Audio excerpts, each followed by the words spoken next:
Welcome, Ultras, Switchy Sisters, and Danonites alike to episode 58 of the weekly episodic game-adjacent livestream podcast show. This is Switch 2 Ultra, and things have only gotten worse. We took 1 week off, and since that moment, Xbox has laid off nearly 5,000 employees, selling off studios they bought, like Double Fine and Ninja Theory, completely gutting studios like id Software, and firing legacy developers the same day that they released DLC for Doom the Dark Ages. PlayStation has let it slip that they plan to release their next console without a disc tray or attachment and intends to move away from physical discs altogether. This has caused studios like Bethesda, Santa Monica Studios, and Insomniac Games to go out of their way to specify that they upcoming games will release on disc, implying that these studios were unaware of this seemingly unilateral decision. Said decision has been met with every single one of PlayStation's Twitter posts since the announcement being flooded with angry gamers demanding the return to physical game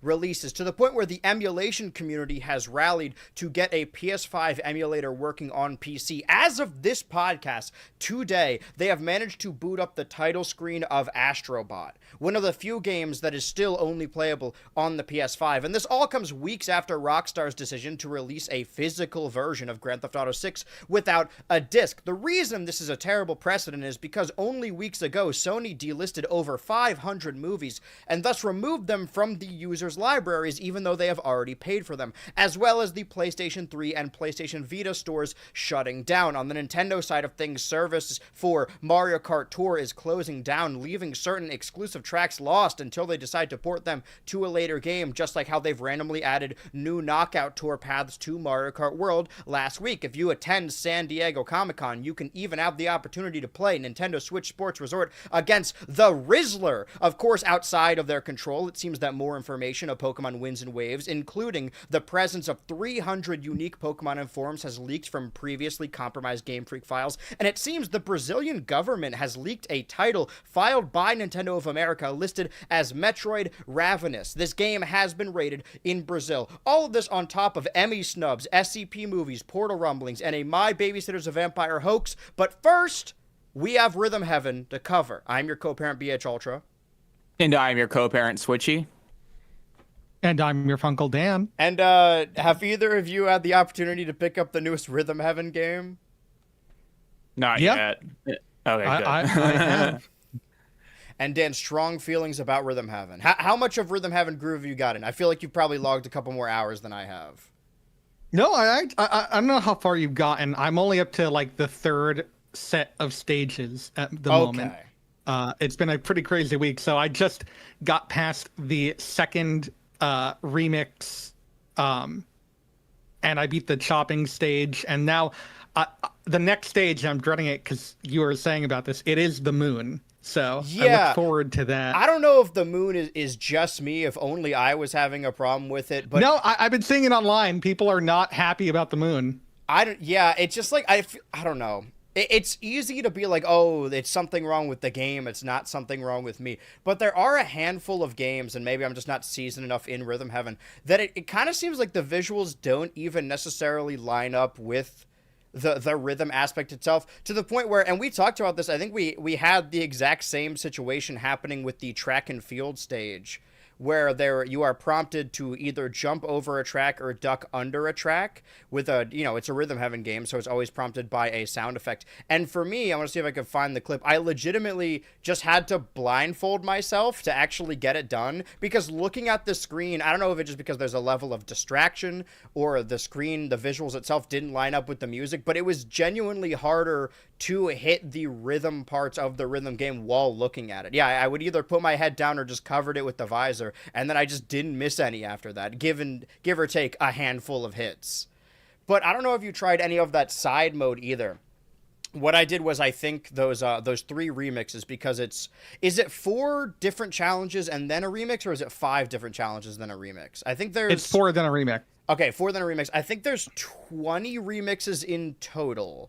So there's about 80 of those little mini games, and then, yeah, I guess 20 of those remixes, or it adds up to 20, and I did my math incorrectly. But all the way to the left, there's a little bit of an RPG mode, and I I can't even remember all of the gags with it, but I had someone over that was just, silently observing the stream while I was doing it. And as I was playing through it, we started doing this bit. It was like, oh man, this RPG mode where you have to line up your magic attacks with the rhythm aspect and then you level up your character. Oh man, we're fighting a dummy. This is just like Undertale. And then as we started playing it, you unravel little lore bits and they keep...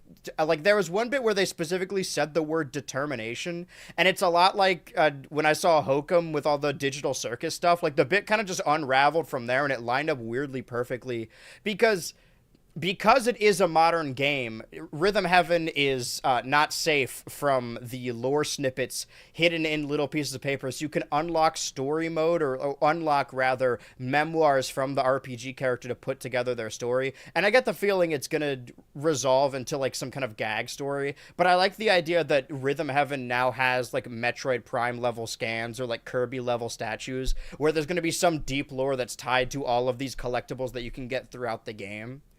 But I feel also that this could just be my Monster Hunter Wilds or a lot of people's like Pokemon Sword and Shield that I guess I haven't played a whole lot of the previous Rhythm Heaven games, so I don't know if I have a lot to compare this to say like, oh, this is better or worse than the previous. Do you guys have any experience with the previous Rhythm Heaven games? Because I've liked what I've played of this one so far, but I've heard from our previous stream editor and Rhythm Heaven correspondent expert that there's some shortcomings in this that aren't present in the other Rhythm Heaven games.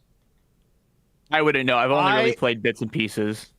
I was just say I've only played like the 3DS one a little bit. Mm-hmm. I have not played it that much. I cannot say if that is true or not. I only know them from Smash Bros. I have also heard that as well. Ooh, okay. What did you hear? That there were like certain shortcomings with it. Like I did hear that as well. Mm-hmm. I've been seeing a lot of fun remixes. I mean, the remixes look fun. I'm just saying, like, I will say, like I said, I haven't gotten to the Sneezy Moon yet. Mm-hmm. But that fucking stage with the game designer, yeah, pisses me the off track so and much. field. Because I was in the same exact thing as you, where it's like I had to close my eyes. Because sometimes they're like very forgiving, yeah, with getting the amazing, and sometimes they are just brutal. Like you can only mess up like one time in that. Yeah. I mean, I'm more partial to doing that anyway, where, like, if I know that I'm aiming for something, and I was doing this a little bit ago with Cuphead as well, and I got people in the chat, it was like, oh, man, you're playing the game wrong. Every time you take a hit, you just immediately restart the level. But honestly, I think that is just a part of playing a game like that, especially, like, for Cuphead when you're trying to preserve your health into the very end. It's like, well, if I'm in the first stage of the boss fight, I know I need to learn from my mistakes, but I'm just going to start the whole thing over. And the same kind of happens with Rhythm Heaven. We're like, yeah, if I'm going for an amazing, if I get hit even once, I'm not even gonna bother making it through the thing because I know that there's gonna be some fuck shit. I'm just gonna start the whole thing over. But I've had fun for what it is. It's interesting though that Rhythm Heaven, ideally you could play it on like an Atari controller, right? Is that like you only need to be able to move and then hit a button. Ideally, that's what Rhythm Heaven is. There's been a lot of games in this that have required different D-pad inputs, and this isn't a knock against the game. This is just something that, like, in my experience of playing it and just getting into Rhythm Heaven, where there's one remix game where you, I don't know, maybe you have to hit left on the D-pad to be the secondary button. Like, it hits the A button, and then the secondary button is left on the D-pad. And then there's another song above it that's the same thing, except it's, like, down or right on the D-pad. So then when you get to the song remix, I have to, like, remember which D-pad I'm hitting, and I will just straight up, like, miss it because I'm hitting the wrong direction, because they all have different numbers, or rather different buttons tied to them. But I've had fun for what it is. It seems that, I don't know, is there a term for middle weighted? Because I know, like, people say front weighted and back weighted. That, I don't know if you guys believe this as well. I was sort of under the interpretation that what we got from that June Direct, the anniversary Direct going into the second year of the Nintendo Switch 2, is that's pretty much our lineup for the year. It seems like the big game they're showing off, or rather allowing people to play at San Diego Comic-Con, is the upcoming Nintendo Switch Sports game. And now we've gotten Rhythm Heaven Fever, which was one of the last games. Well, you could play against the Rizzler, or you have an opportunity to play against the Rizzler in that game. And since then, of course, like we said, there have been titles or a ratings board leaking out a game titled Metroid Ravenous. But quite honestly, I was surprised to even hear that, because I assumed like the 6 or so Nintendo games that they announced for this year was just all we were going to get this year. Basically everything leading up to the Ocarina of Time remake. Because we have, before that, Fire Emblem, and before that, Nintendo Switch Sports. And then obviously before that, throughout July, or June to July, Star Fox Remake, Star Fox 2026, Rhythm Heaven Groove, and Splatoon Raiders. I didn't think we were going to get anything other than that, other than those 6. I'm pretty sure that Orbitals has released, or it's close to release. But that's really all we have right now. I mean, we can. The graphic will tell us for sure. Right. I just don't remember exactly right now. Oh, you got to check the date on that. You're right. I'll bring that up. I'll go check that graphic right now. Well, I think that you guys have interesting perspective on this, because the argument that's been taking place, or rather the discussion that I've seen taking place within the comments of all these posts, the big terrible news story is. And it's easy to dog on PlayStation because they are the ones that like publicly announced this, and they are, weirdly, because PlayStation is more widely respected than Xbox, people expect better from them. Like, even to this day, they have most of their exclusives, most of their big games are those more cinematic games, so that they are sort of in the ecosystem respected as like this auteur driven platform, that they are getting the brunt of feedback on completely moving away from physical media. And I think this is an interesting discussion to have, because I know that Switchy feels very strong about not the archival of music, but just like music in general. That's always been one of my blind spots. And Dan has a very sizable Nintendo Switch physical collection. So I wanted to pick your guys' brains about how you feel about this digital to physical debate when it comes to any form of media, really. It's funny that I'm being, well, I'm not going to say typecasted, but I'm kind of speaking for music. You're the scrobbler, right? Someone's gonna fill this role. I'm a scrobbler. But I kind of, I don't know. I mean, this is like sort of a loosey goosey point, but in general, like whenever someone, okay, I'm gonna say this very September. Okay, never mind. I'm gonna say this very carefully, because I'm not against it, and I don't dislike people who do it, and I've done it to some extent in the past, but I kind of am of the opinion that people who collect CDs and collect vinyls are sometimes kind of low-key wasting their time or wasting their money. Interesting. And the only reason I say that is that, like, a lot of people will bring up, it's a thing that you own. It is your copy of the music. And I like that. And that's a key part of this whole discussion that I will agree with people on when it comes to buying physical games or buying music physically and stuff like that. But I think, I guess I just see a lot of people really champion, like, don't use streaming services. Just buy physical copies of the music. Just get your collect vinyl, collect CDs. And then I see them listen to all their music on streaming services, Yeah. And all that's to say is that, like, on some level, I agree with, a lot of the questions involving consumer rights, just what just the fact that, you don't really own your games anymore. And I do think that's a good critique. And with, okay, that's a good point to make, but at the same time, like, I think I'm probably more okay with buying things digitally than most people. I mean, I buy a lot of my Switch games digitally, just because, like, I don't know. I mean, it saves space physically. I don't have to, like, have cases and stuff. It's easier to just kind of take my Switch around. Well, I mean, you say it saves space physically, but then it doesn't save space on your Switch. That's true. Yeah, I know. What I'm saying, well, recently I've been kind of like chafing with these boxes and boxes of old DS game cases that I have. And I've been like wondering maybe I should sell some of them or something. And I'm going back and forth. But generally, like, I'm a very anti-clutter person. So all I'm saying is that, like, I'm not as mad about this as most people, just personally, though I do completely understand the criticism, because I don't know, man. It's I think the biggest thing is that it's nice to be able to resell your games or share your games, like let your friend borrow your games. And that's a thing that's completely being shot in the foot nowadays. But Yeah. I guess the reason, yeah, you can talk. Oh, just for me, like it doesn't actually like slight me as much, but it sets a bad precedent. It's the same thing with like, when Netflix first started. It's like, oh no, this is actually way more convenient. This is a much better deal. But Netflix's game plan supposedly is that it never really turned a profit. The goal was, and it's the same reason like companies will open up fast food chains down the strip and completely cannibalize other restaurants, is that like, okay, well, we'll sell these at a loss now to completely game out everyone in the industry, and then when we're the only choice in town, then we'll up those prices. What Netflix didn't account for is that every other company would want to make their own streaming service, and now they're sort of competing with each other. But it's more that like most of the stuff I play on Xbox comes from Game Pass. A lot of my games as of late have been via Steam, and especially with like the Switch 2, because it's a portable console, albeit not one that I take places often, I prefer having a digital library. But to that same point, I understand why specifically PlayStation is doing this. I mean, it didn't help them that it came right off the heels of them delisting 500 movies from their storefront and thus deleting those 500 movies from people's libraries that they paid for.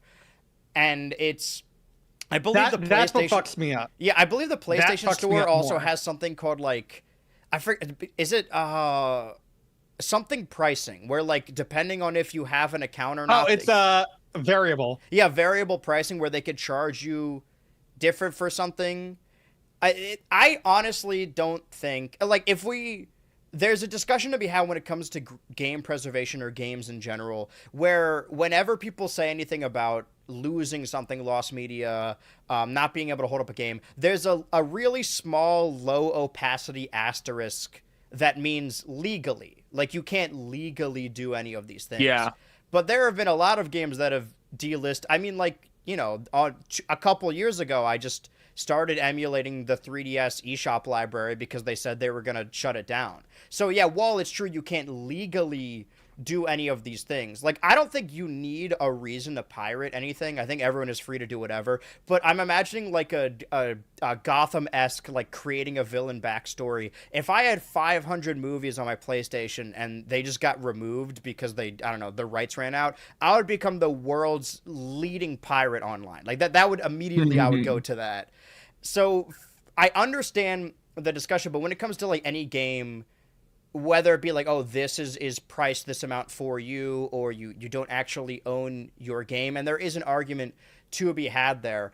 I haven't outright experienced something like that. Like, I haven't had a digital game be removed before. I still have like Overwatch 2016 on a physical disc, and I'm pretty sure when you load that disc up, well, now it is Overwatch again. I remember they changed Overwatch to Overwatch 2, and now I think it's just Overwatch again. Just Overwatch again. It's like something ridiculous. But I do know that and this is going to sound like a really stupid reason, but the reason I got a Xbox Series X back in 2022 is because I am really into Grand Theft Auto Online, that online, I guess, MMO service.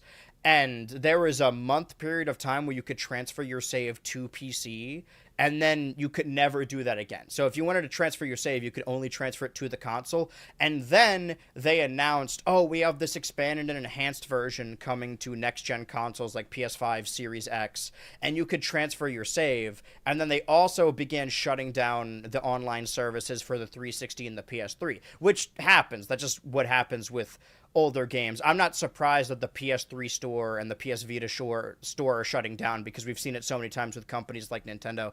But I was like, oh man, if the transfer window from console to PC was like a month and then never again, if I don't transfer this save off of my Xbox One right now, like within the year, then they could just lock it and then delete the online infrastructure altogether. Of course, that's the case with like every console game.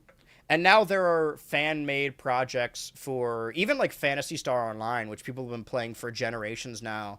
And we've sort of seen fan-made projects with bringing back the Nintendo eShop and even Miiverse to a certain degree. But that was the only time I've ever felt the coals under my feet and decided like, oh shit, I actually need to buy this thing or else they might just completely shut down this service I like playing. And, you know, it's entirely possible they could shut down GTA Online anyway, but now I've slowly and systematically recreated my console save on PC anyway. And I remember being, and we've talked about this before on the show, that there were games like Undertale and Five Nights at Freddy's when I was a teenager or a preteen that I convinced myself I didn't like and were bad games because I couldn't play them. I was like, oh, whatever. That's sort of the impetus of the viral spread of gimmick horror games video. Is I'm like, oh, whatever. These are just gimmick games. I don't actually care. Because I didn't have a computer and couldn't play a whole lot of those games. I was playing fake Gmod games in Project Spark that... At the time, being a preteen, everyone was talking about PC gaming, and that was a harder sell back then. But especially, like, now, I really see... I won't say no reason, because there are some games that my Xbox can run that my PC can't. But for the most part, I'm getting games on my Switch 2 or on Steam. Hmm. And Dan, I mean, okay, yes, so go ahead. my whole thing with this is, and Switchy, feel free to, you know, to correct me if I'm wrong here, because I would say I'm not as well versed in the music scene, but I would think of every single form of media that music is probably the least argued over for a digital empire. Compared to like movies, games. Yeah, I would say so. I mean, maybe books, but I would say that's even stretching it. Is there any truth to it sounding worse on the streaming? thing with music, because I've heard that. I don't think that's people true go back and forth. I mean, generally, like if you're listening on not on consumer electronics, like the difference between, you know, Spotify and let's say like a vinyl Apple or Music. Or like a lossless wave file, like there is a difference. But generally, I mean, like Spotify, I don't think it has lossless yet, but most streaming services, Tidal does. I think Apple Music does. Apple Music some does. People prefer I have an Apple Music subscription. I can confirm that. Some people prefer the sound of vinyl, but I think that's often like kind of cork sniffy, like when people say that it's really just so much of a warmer sound when you hear it on vinyl. I think usually it has more to do with where you're listening as opposed to like the medium itself. Yeah. Like I will say, like, but I get it. I do understand the appeal of it. That being said, again, correct me if I'm wrong. Music is, but I would argue that that is like definitely the one I would say. You can listen to a song and drive. You can't watch a movie and drive, or you shouldn't. Exactly. My main issue with that is more how much artists are getting paid from these services. That's like my main issue with that. I don't really have an issue. I don't want vinyls and CDs to die, but at the same time, I'm probably never going to be like, this is my vinyl and CD collection. And I know that's ironic because I am a physical collector. I collect video games, TV shows, movies. That being said, I'm trying to like right now I'm really sticking with video games, TVs, and movies. I'm still trying to do, but like my funds aren't like super high right now, so I'm trying to focus physical on only video games. That's the asterisk of legality as well. It's like, yeah, I do really like having DVDs and tapes. I have a handful of fucking Laserdiscs. I don't even have a Laserdisc player just because I think they're cool. But if I want to watch something, and there's a show that I really want to keep, I'll get around the red tape and I'll probably upload it like to a server. If there's a show I really like, I probably have it in my computer files. There's that asterisk of legality when it comes to there's no other way to watch this thing. Well, I think movies have it the best because with movies, what a lot of them do is when you buy like a 4K Ultra HD Blu-ray or Blu-ray or whatever, inside there's a code to then add it digitally to your collection. So now you have that option to watch it physically or digitally. I have a ton of DVDs and Blu-rays, and I also have a lot of those on like Movies Anywhere or Vudu or whatever it's called now, that I didn't have to pay anything extra for because those I already bought the movie. So I have that convenience, or I can watch it on a Blu-ray or DVD. So again, I think that's the best outcome. In regards to video games, since that's like the main takeaway, I will always be a proponent for physical collection. I think what Sony is doing is extremely stupid. I will never understand that idea. I don't think that is a good idea at all. It doesn't make sense. I don't want to be, like, this is a show that we started to talk about Nintendo games predominantly, and I do my best not to be biased, but like, it's crazy that like PlayStation does not have the PS5 is not a well-formed enough console to already start talking about the PS6 like this. Like, I'm already not sold on the PS6. Yeah. This idea, like, what games do they have? They got that handful. I don't know. Yeah. I will say I'm not very pearl clutchy when it comes to like physical games. Like, I like physical games. I'll always prefer physical games. But then you have people online who are like, yes, this game is physical, but it also requires a day one update. And that's ridiculous. And here's why. And I'm like, I understand where you're coming from, because that does sort of then not future-proof the game. Because if you buy the game after the servers for the console are shut down, that's basically it. But you have like 10 years to do it. At that point, that's more on you. Like, you got to just do it at that point. Yeah. Just, you got to like choose your battles, choose your battles. And as technology that actually increases, is a point I'm sure that they'll like re-release a better version of it. It happens with so many like packs of DLC where only a handful of years later, it's kind of the reason I didn't pick up Sonic Racing Crossworld yet. I was like, well, in 2 years there'll be a deluxe edition with all the DLC. Well, I'm glad you brought up the day one update thing, because that is one point that is worth keeping in mind when it comes to the physical versus digital debate, or the idea that having the physical game somehow. This sounds kind of. I'm not even really arguing against it, but I think even if you have a physical game nowadays, it's still super reliant on existing online infrastructure to work properly or get the updates it needs.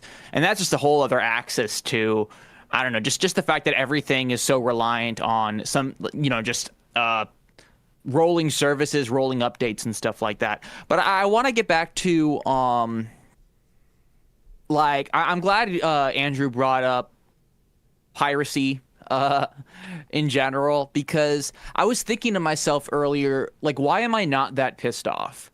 PlayStation is cutting out physical games. They're planning to go fully digital. And to be honest, maybe I'm not that pissed off, because I feel like people have been predicting this for years. I remember hearing people talk like 5-10 years ago about, soon consoles will just not even have disk drives. They're just going to be like boxes or whatever. So maybe I've always been seeing it coming. But I guess the reason I'm not that mad is that, people might disagree with me, but generally, it's, for the most part, especially with movies and music. I mean, games are a little bit harder, to be honest. Piracy and online, just getting games online, playing them not the way that the developers or the distributors intended, is pretty easy. And all things considered, there hasn't been that, there has been muscle, but not enough muscle that has really stopped the practice, in the sense of like, people still emulate. People don't have, people aren't even afraid to admit online that they emulate. Imagine if that was the case. I mean, you think about how back in like the early aughts, every single VHS or DVD movie you bought had like this whole FBI disclaimer at the start where they threatened to sue you for $200,000 if you, I don't know, tape you over wouldn't something. Download a car. Yeah, so it's like a lot of, I mean, when you think about like Napster and stuff, it does seem like the fact that a lot of digital content is easy to get for free has kind of been accepted. It won't be accepted forever. I mean, might not be accepted forever, But for the time being, I guess I've never been like that concerned about game preservation because, you know, Nintendo might make it really hard to get some of their old N64 or SNES games, but like it's not that hard to find ROMs online, you know? Yeah. And I also just want to interject when it comes to like I feel like Nintendo, because they value their IP, cares a little bit more about like their iconic series or just series that they own in general, that there's this pervasive idea that like, oh, well, if a bunch of people pirate this game, then it's not going to sell well and they're not going to make another one. But that's clearly not the case because we keep, you know, we got a new Star Fox game. I don't think that them reviving series has anything to do with whether or not that series sells well. Because if that argument stood, then like a lot of the games that got revivals on the Switch probably wouldn't have gotten that game because they sold poorly previously. I just don't think that argument has any legs at all, and it's just a weird way to like shame.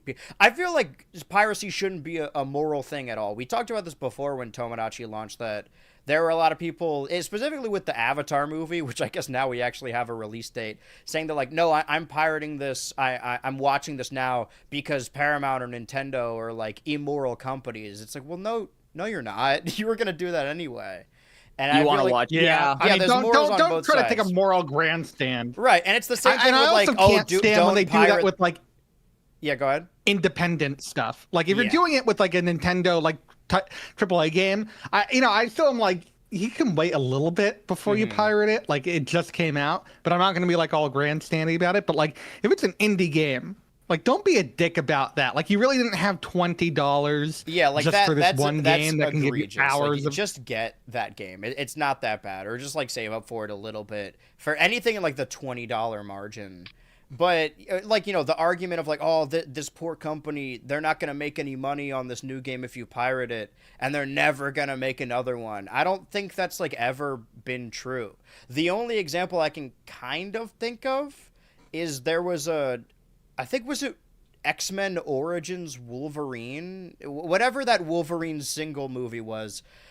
There were the bad one. Yeah, well, that's the thing. There were unfinished versions of it that like popped up in, I guess, just like DVD circles, and people like before the movie came out, you could go into a DVD shop and find an unfinished version of that movie and just like pick it up. That's a little bit of an oversimplification. Really they were like under the radar, and because of that movie, I mean, the movie's already bad, but also like all the effects were unfinished. So many people saw that pirated version through word of mouth that they're like, oh, I'm not gonna see this movie. I don't know if it actually bombed, but I feel like it probably would have anyway. That's the only example of that I can actually remember, and that was like decades ago anyway. Well, I mean, I think generally accessibility of anything that comes out, if you know, for example, imagine, I'm since X-Men reminded me of like Avengers. Imagine if like Avengers Endgame, the day it came out. I don't know if you guys watched it the day of. I certainly did. Yes. The day it came out, you know, everyone went to the movie theater and everyone watched it. Maybe some people found cam rips and stuff, but generally back then, like it was pretty hard to find like an official non-cam rip, like a cut of the movie, you know, within the days of it coming out. So for me, I was going to watch it in person, but imagine for some reason they wouldn't do this, but they just also uploaded it for free on YouTube. Actually, I mean, this kind of happened later on once they started doing it with streaming services. That's like the argument with the theater... fucking digital circus from a month ago. That people felt and very strongly about that. Well, I mean, I like Disney Plus. They kind of did it with Black Widow, where I think there was a theatrical release and a streaming release on the same day. And I think for a lot of people, it's like, do I want to spend $15 plus snacks to go to the movie theater to watch this movie? Or would I rather just watch it either for free or like on my streaming service that I already pay for? You know, I'm sure that definitely affects ticket sales. Yeah. And that's a thing to consider. And I guess you could argue there might be something like that with games, but generally with video games, piracy isn't a thing that affects certain games more than others, really, other than just maybe like certain communities of gamers being more likely to pirate. Because it's not, well, I guess also just whether a game leaks. But in general, you know, it's not like like when Mario comes out or when Zelda comes out, the new Zelda or the new Mario, there's nothing really about those releases that makes piracy more or less of an issue. Once again, other than so I don't really think piracy affects, the bottom line in that way. I mean, maybe it does in some sense because let's say, a new game comes out, a new Nintendo game comes out, doesn't do that well. Maybe it would have done a profit if just no one pirated it. But I don't know. When you talk about things on this scale, it's like, I don't know if it really makes that much of a difference in that sense. I'm glad you brought up Steam earlier because I think Steam has Valve in general has a really interesting perspective on this. I forget what the context was, but it might have been Gabe Newell. It might have been someone at Valve kind of saying that the way they see piracy in their company is as kind of sort of a reflection of them. Like they see it as competition in the sense that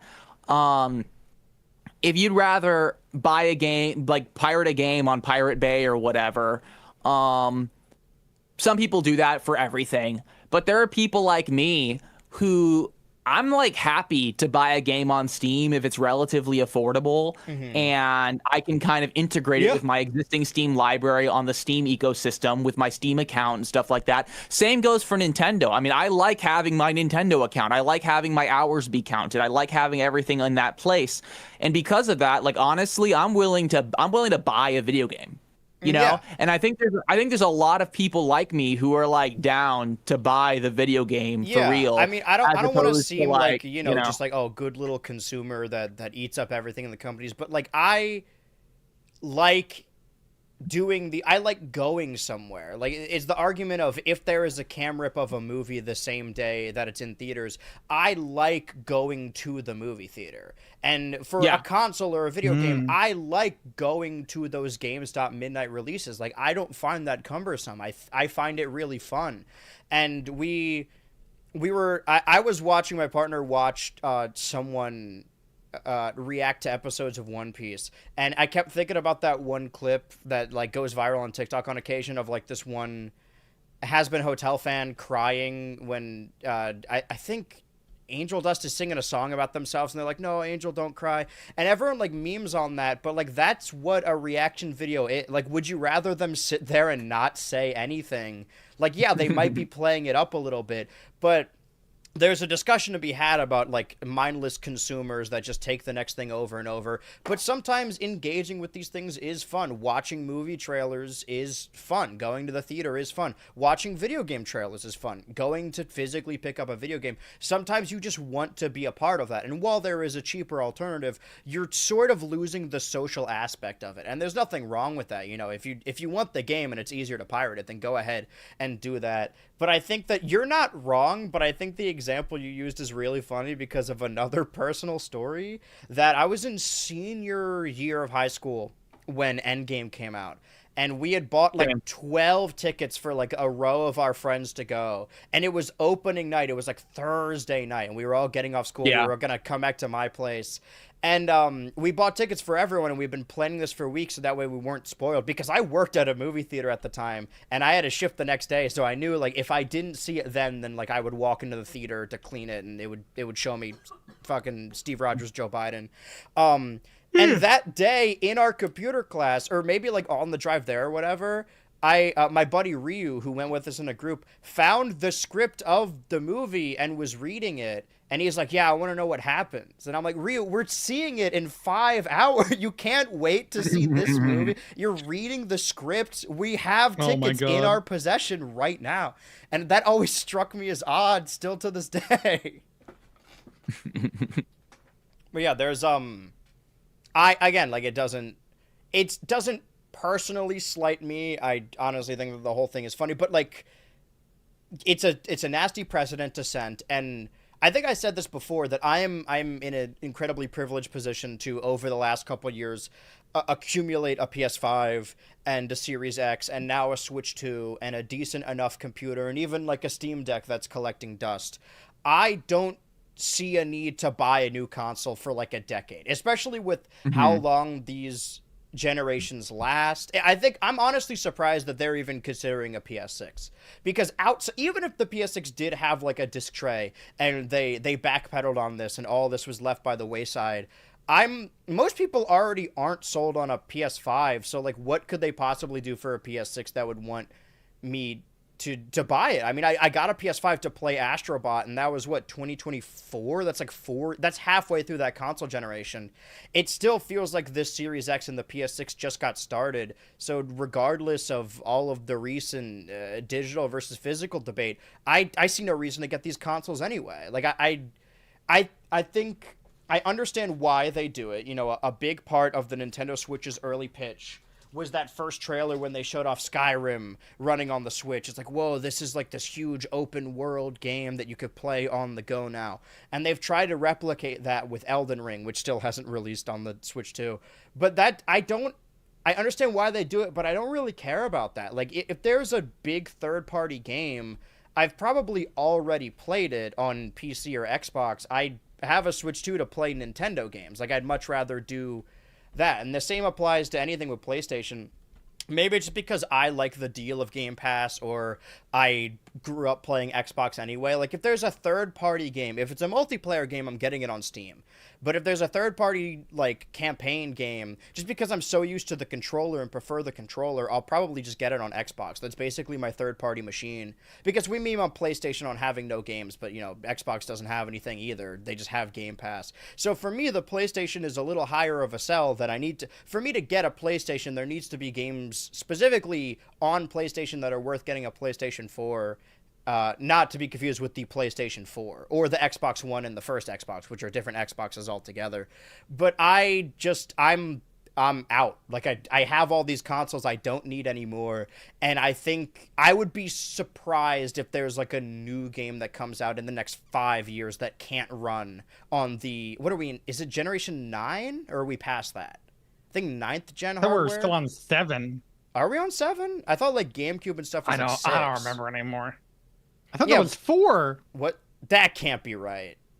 Hold on, wait. No, because NES was 1, SNES I don't think was NES 2, is 64 1, was though. 3, and it's not? I'm confused. I don't know. What generation of console is PS5? Let me take a look at this. I spelled all those words wrong. I don't know ninth anymore. generation is PS5. And let me... NES. NES Really? is 3rd generation. There's a whole world that came before that, I guess. So everything else is sort of like side stories tied to that. Of course, the main thing specifically with Xbox is them just laying off a ton of their workers in tandem with that. And this seemed like the eventual end goal anyway. Like, there's no way to frame this as like a positive thing. I guess if you're only a fan of Xbox and not games as a whole, it's like, oh, they have a new CEO and they're going in a more fresh direction and getting rid of all these companies that they absorbed over the Phil Spencer era. Because that's sort of what they did. Just for years and years, they would just buy up these studios and then have them on Game Pass. But this is like... the laying off of employees is terrible, but when I see a headline that's like, oh, Double Fine and Compulsion Games are now going independent, the same thing happened with Toys for Bob, and now we have an upcoming Spyro game. I don't necessarily see that as a bad thing. I think the layoffs are a bad thing, but whenever I hear about like, oh, a studio has left Xbox and now they're going independent, I would much rather that happen than them just be completely gutted like id Software was, because they still own id, but now they have, I think, like 10% of the people that worked there. And I had my problems with Doom the Dark Ages, but I think some of the best shooters have come out of this branch of Xbox over the last couple of years, and it was really fun. And we have several, I mean, every PlayStation post, really, ever since... Yeah, this is just the fight stick. This is 6 hours ago. And all their replies are this. They're all going to be this. Hashtag no disc, no buy. Everything. It's all like this. And we've seen, not boycotts, but rather like viral campaigns like this before, and then companies will not necessarily bend, but just push it off. But it seems like internal predictions say that Sony isn't going to bend on this. That, like, it just seems like the market in general is going towards digital games as a whole, and that is the future we got to be ready for. But I already wasn't sold on a PS6 anyway, and I have no desire to get either of these new consoles. I think I'm set with what I have right now. Yeah, I mean, Yeah. I don't need anything right now. Mm-hmm. Like, I don't know. I Except mean, when the Switch 2 OLED drops, baby. I heard about that, and that's nuts. In this economy, yeah, that's the thing. That's that, you know, low key. That's kind of. I'm like a little bit happy that everything is expensive and sucks now because like everyone's like I feel like video games aren't chasing chasing the best possible graphics right now. yeah, They're like okay to to stay. Well, I mean, actually, they're not staying affordable, but in yeah. general, I think there's less of an arms race to make to like for like the most RAM for the most I don't know. It just seems like things are kind of slowing down in sort of a nice way. Yeah. But I Well, don't know. that's why it's a lot harder for, or rather, and I know I'm lumping myself into being a consumer again. That like, I am a little bit more willing to splurge for a new Nintendo console or a new Grand Theft Auto, even though it seems that people are incapable of both buying the Grand Theft Auto and criticizing it. And I understand that there's buyer's remorse at play, but I've seen a lot of people defending the decision, whereas you can buy it and still be mad about it. Like two of those are not mutually exclusive things. But for me, because the last game they released in the series was over a decade ago, and I guess that's what they're going for, that a lot of these series have such a large discrepancy between games that they think they can get away with, like, oh, this new game in the series for the first time in a decade. Yeah, of course it's got to be $80, $100, because we probably won't make another one for another 15 years. I saw a post the other day that said that the gap between Smash Brawl and Smash 64 was like 9 years, and we're almost 9 years from Mario Odyssey, and that the gap between the gap between Super Mario 64 and the DS port was like 10 years. And we're also No, it must have been 7 or 8 years yeah, because I eight think the years, DS and port came out 2004, it's been 2005, and longer than 64 8 came years out. since Mario Odyssey. Like that's not like realistically, we could get like a Mario Odyssey remake on the Switch too. But yeah, Mario like 64 and Sunshine were like 5 years apart. That's yeah, kind like of crazy. hardware plateaus, and this is something I wanted to bring up earlier when you brought up the day one patches. That I have always had a different stance on this, and I understand the argument that you would rather have all of the content for a game on the cart or the disc when it releases. However, and it's the same argument with like how disposable are games when you're getting a new game in a series like every 3 years, do those individual games stand out as much? And there is an argument to be had there. But there were games like, I use Mario Strikers Battle League as an example, because that launched with a handful of characters and a handful of stages. And then, like, 2 months later, they released an update that added more characters and more stages, and it's still pretty bare bones. And again, this might be a rhythm heaven situation. I had fun with it, but I've heard that it's like the worst Mario Strikers game. But I played that game like one time on stream, maybe twice, and then put it away. But then when they updated the game, it sort of incentivizes me to go back to it. So I don't necessarily mind the idea of adding characters and stages, especially for free, to games after they're released, because there are a lot of games that I played like one time and then just didn't pick up again.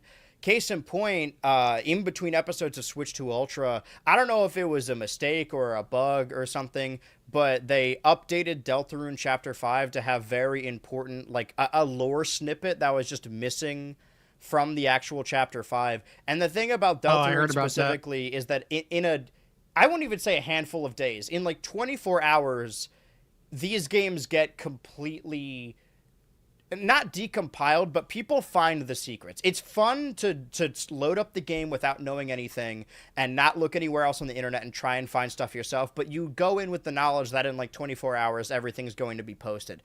So there is an argument to be had about like, well, why wasn't this just in the main release of Chapter 5? I believe that this one was an accident, that it was meant to be there, but it just wasn't. But I also wouldn't mind if the idea is that like, yeah, okay, a couple days have passed, let's patch this in.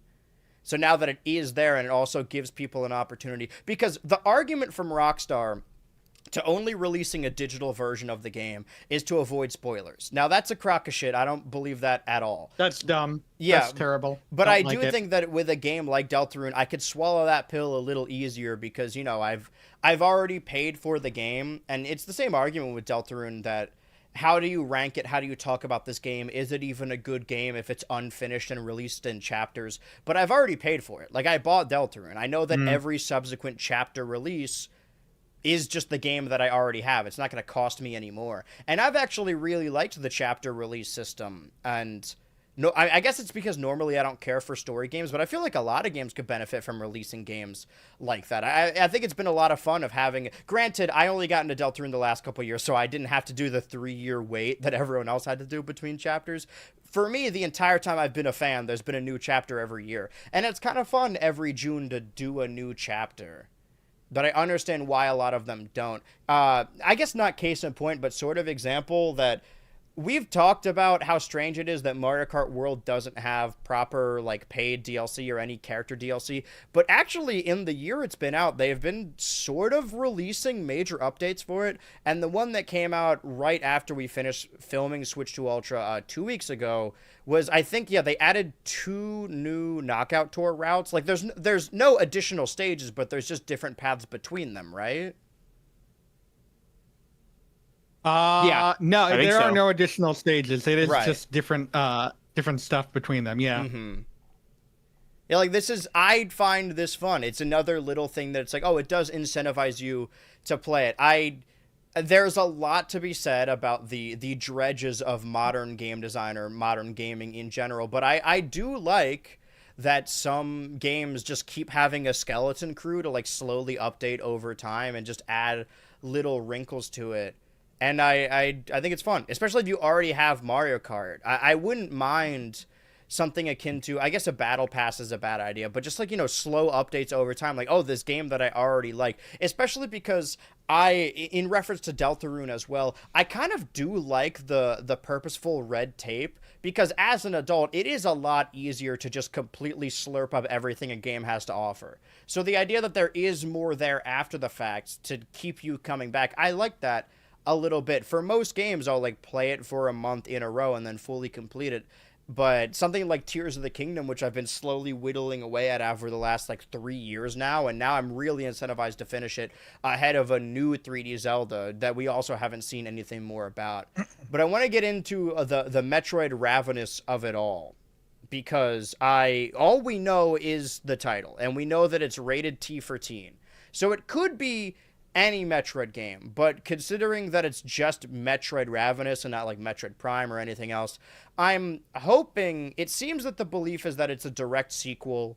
It's a 2D Metroid game, a direct sequel to Metroid Dread. And I'll say this, out of all the modern Metroid games, I didn't love Prime Remastered, and I didn't love Prime 4. I think I just don't love Prime in general, just prefer the 2D Filtered. ones. That scared the shit out of me. That was so loud. Oh my god. Yeah, I loved Metroid Dread. It was my favorite Metroid game. I think that's fair to say for me. Have you played Super Metroid? I have, yes. Okay. It's little, like, I know that I'm such a modern gamer, but it's little quality of life changes in Dread that I really like. Like the fact that you could leave a marker on the map, that's like automatically a 10 out of 10 game. That for is me. Nice. Yeah, no, I can see that. Like just modern day kind of quality of life might just Yeah. make Dread a little bit easier to play, or just more enjoyable. Yeah. I do like Super. I just have issues with it that I think are maybe just me issues. I would say my favorite is either Zero Mission or Fusion. Mm-hmm. Fusion's pretty good. I like Fusion. Fusion's a little too linear. Which is ironic because it's too linear, but it's also probably the most difficult. Maybe Dread's more difficult. That's a good point. I had a little bit more trouble with Dread, but I think, I guess this goes back to me not having rhythm with Revenant Heaven, is that Metroid Dread requires a little bit more precise timing than Fusion, especially with, like, the counter mechanic. But I'm really excited about this, but there's a couple things to be said here. One, that it's weird it's the Brazilian government that leaked out a patent from Nintendo of America for Metroid Ravenous. There's technically nothing here that says it is a video game. It just is, like, a title for something. But if it is a 2D Metroid game, is it Mercury Stream that did Metroid Dread?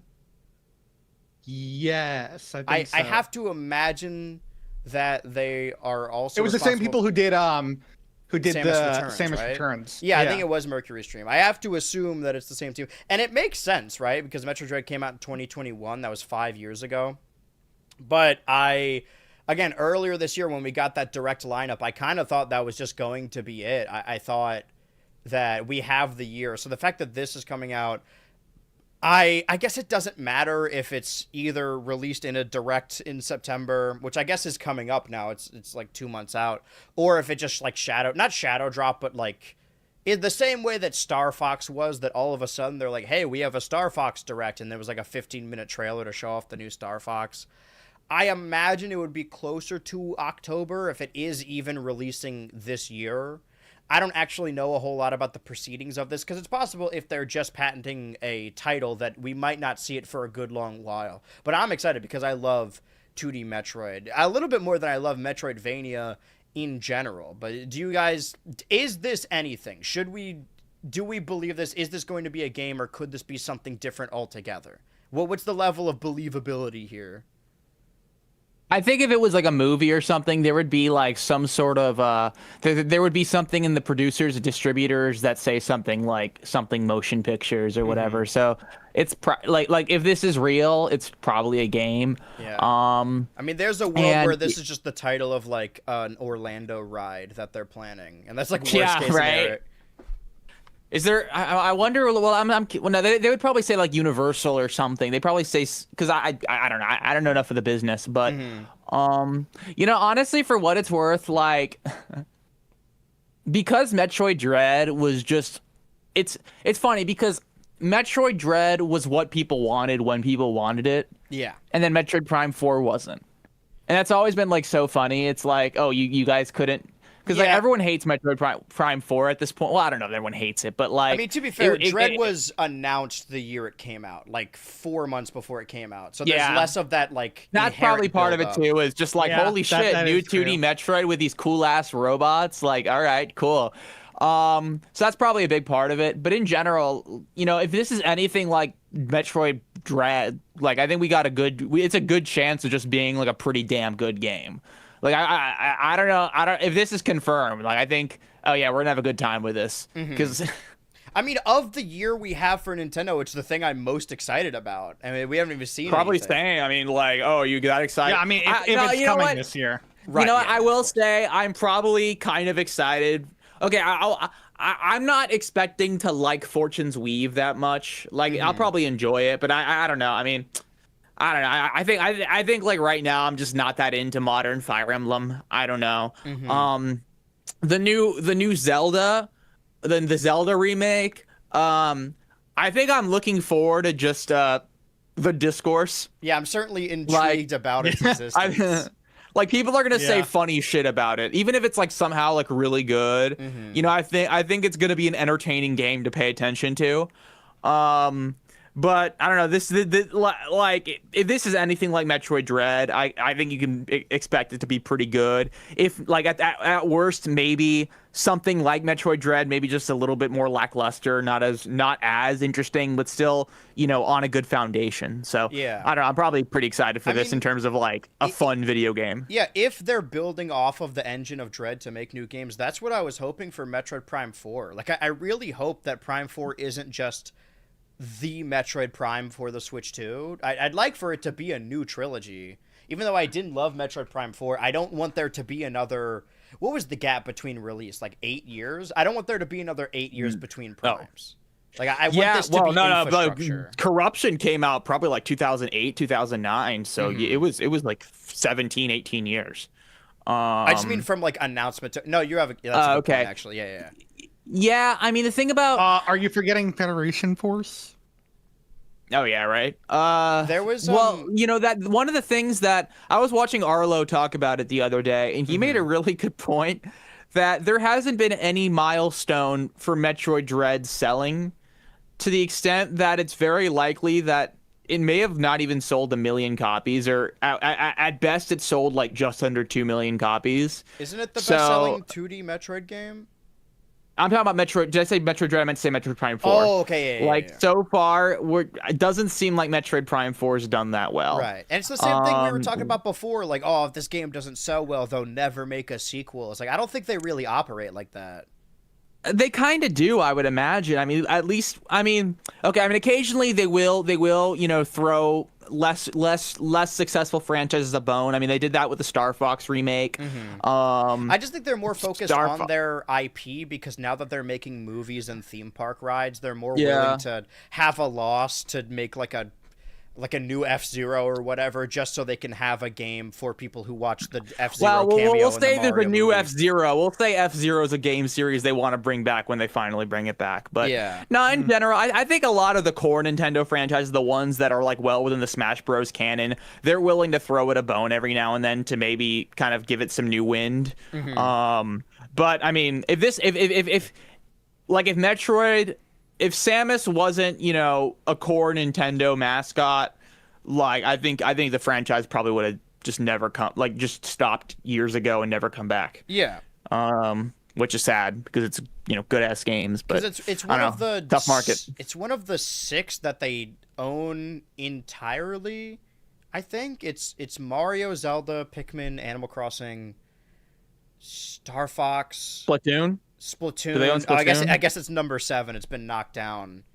But yeah, it's ARMS. Hello. That's true. Their biggest IP. They've probably sold more ARMS combined than the Metroid Prime games. But really no. But what okay, I'm like, wait. But that's another example. Like I really hope. Like I don't know how well ARMS sold. I imagine pretty well because it was a launch title, and they greenlit a fucking sequel to 1-2 Switch. So surely they're sitting on something somewhere.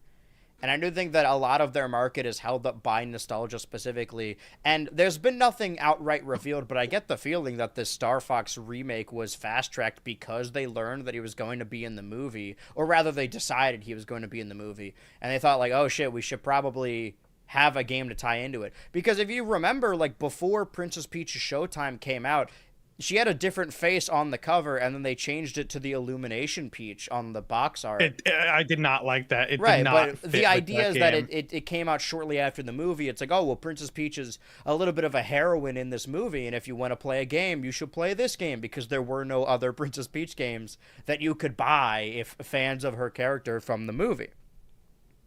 And they're sleeping on Super Princess Peach, which you can't even play on the Switch. But like they ported, or they fully re-released Mario Galaxy 1 and 2, probably to coincide with that Mario Galaxy movie. I mean, definitely to coincide with that Mario Galaxy movie. So even I could see them doing something with Metroid. It's interesting that as we move away from, I'm not gonna say we're done with superhero movies, but I think that this year is a real make or break. We didn't have the opportunity to talk about it because it's been 2 weeks, but I did see Supergirl, and I thought it was, like, okay. Like, it's kind of like a Phase 2 era Marvel movie. Like, it's about on the same level as, like, Ant-Man or Doctor Strange. The people saying that it's, like, outright terrible or, like, kills the DCU or...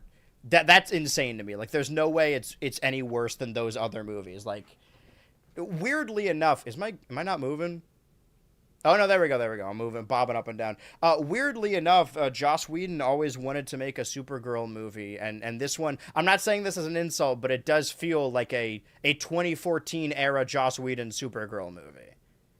And that, we'll see. Good. Spider-Man's always a draw, and, Marvel's got their big thing that is either going to kill them outright or make money. I really don't know. It's a real do or die. But it seems that the trends that Hollywood is going towards right now is twofold, and they're sort of coinciding with each other, is internet horror trends, which a lot of them tie into video games. And I don't think I would call Backrooms a video game, but I think a large subsect of young people got into it through like Roblox mods or Gmod or whatever. And the same could be argued about Five Nights at Freddy's. So, a lot of the time, if it seems a little redundant that we're talking about Illumination movies when talking about Nintendo, you have to understand that I imagine a lot of their business aspect, like from a decision-making standpoint, is led by whether or not these movies do well or what they want to do with these movies. Example, example, or we have more examples now that I think Dan sent this to us, that it seems that the VHS franchises, I'm just reading it right here, tackling SCP Foundation with upcoming installments, VHS SCP. I never really got into the SCP stuff, and I still haven't seen VHS, although I have been having a little bit of a Casper Kelly revisit ahead of his new movie. Oh, hell yeah, let's go. And I know that he didn't direct VHS, right? He just has a segment in it. No, he did. He did a segment of it. Okay, yeah. It was a Fun Size. He did Fun Size. So it's like an anthology series, I like that one right? Yeah. If you have to adapt SCP, which you don't, but if you have to adapt it, then I guess that's a much better format. And we've been seeing so many stories over the last couple of weeks of being like, Sony is picking up the Eyeless Jack movie. Steven Spielberg is going to produce the Mandela catalog. And it's... I mean, like any trend in Hollywood, it starts out... I think what they're missing is that a lot of these, both backrooms and Obsession isn't based on anything, but does come from YouTube creators. And even like Iron Lung earlier this year, which is another example. I think the appeal of them is that they are auteur-driven, that spread through word of mouth, or they already have fan bases built up. And I think the idea of just adapting a game to a movie doesn't quite follow that. However... This is the last time we discussed it. Kane Parsons, or Kane Pixel's second channel, uploaded an original song on, this was July 1st, that is meant to sound like a song from Portal. Sort of an in-between, and that's what we've been covering the last week as well, is that it seems that Kane Parsons, the youngest director ever, has a very specific interest in Portal, and whenever a young director makes a quality movie, they immediately want them to make a franchise movie. The director of Moonlight was put in a fucking Mufasa jail for a long time, and I don't know how those movies have nothing to do with each other. I've also seen cam rips of the Moana live action, and boy, does that look terrible. But yeah, those are updates on I'm glad it's bombing. Good. Yeah, I think that The Rock has made a worthy sacrifice, like how he killed the Ezra Miller era DCU. Everyone refers to Black Adam as like a Snyderverse movie. I think it's in that like weird in-between where they were shifting away. It's honestly more of like a Zachary Levi Shazam verse movie. But that's all we have for that. I unfortunately think that Kane Parsons' Portal movie stocks have never been higher, and it really, really scares me. But outside of all those other stories, a while back, I guess it was late 2024 when the Game Freak Terra leak happened, that there were a group of people in a Discord server that were, I won't even say hoarding because, leaked information is leaked information, holding on to a lot of that information and decided to release it in shifts, the first half being around late 2024, early 2025, and then the second half of that releasing after Legends ZA, so there was a lot of additional information about the build there. I don't know if the recent leaked information is any additional information we have scoured from that same Terra leak, but I do know that this account popped up basically a week ago with the opening post that says, I believe, directly quoted, that says, "Here to end the LARP." And it's interesting how Pokemon leaks specifically work, that there's one person who is actually leaking information. And then the Twitter account, the verified blue checkmark Twitter account, Centro Leaks, then just posts that same information.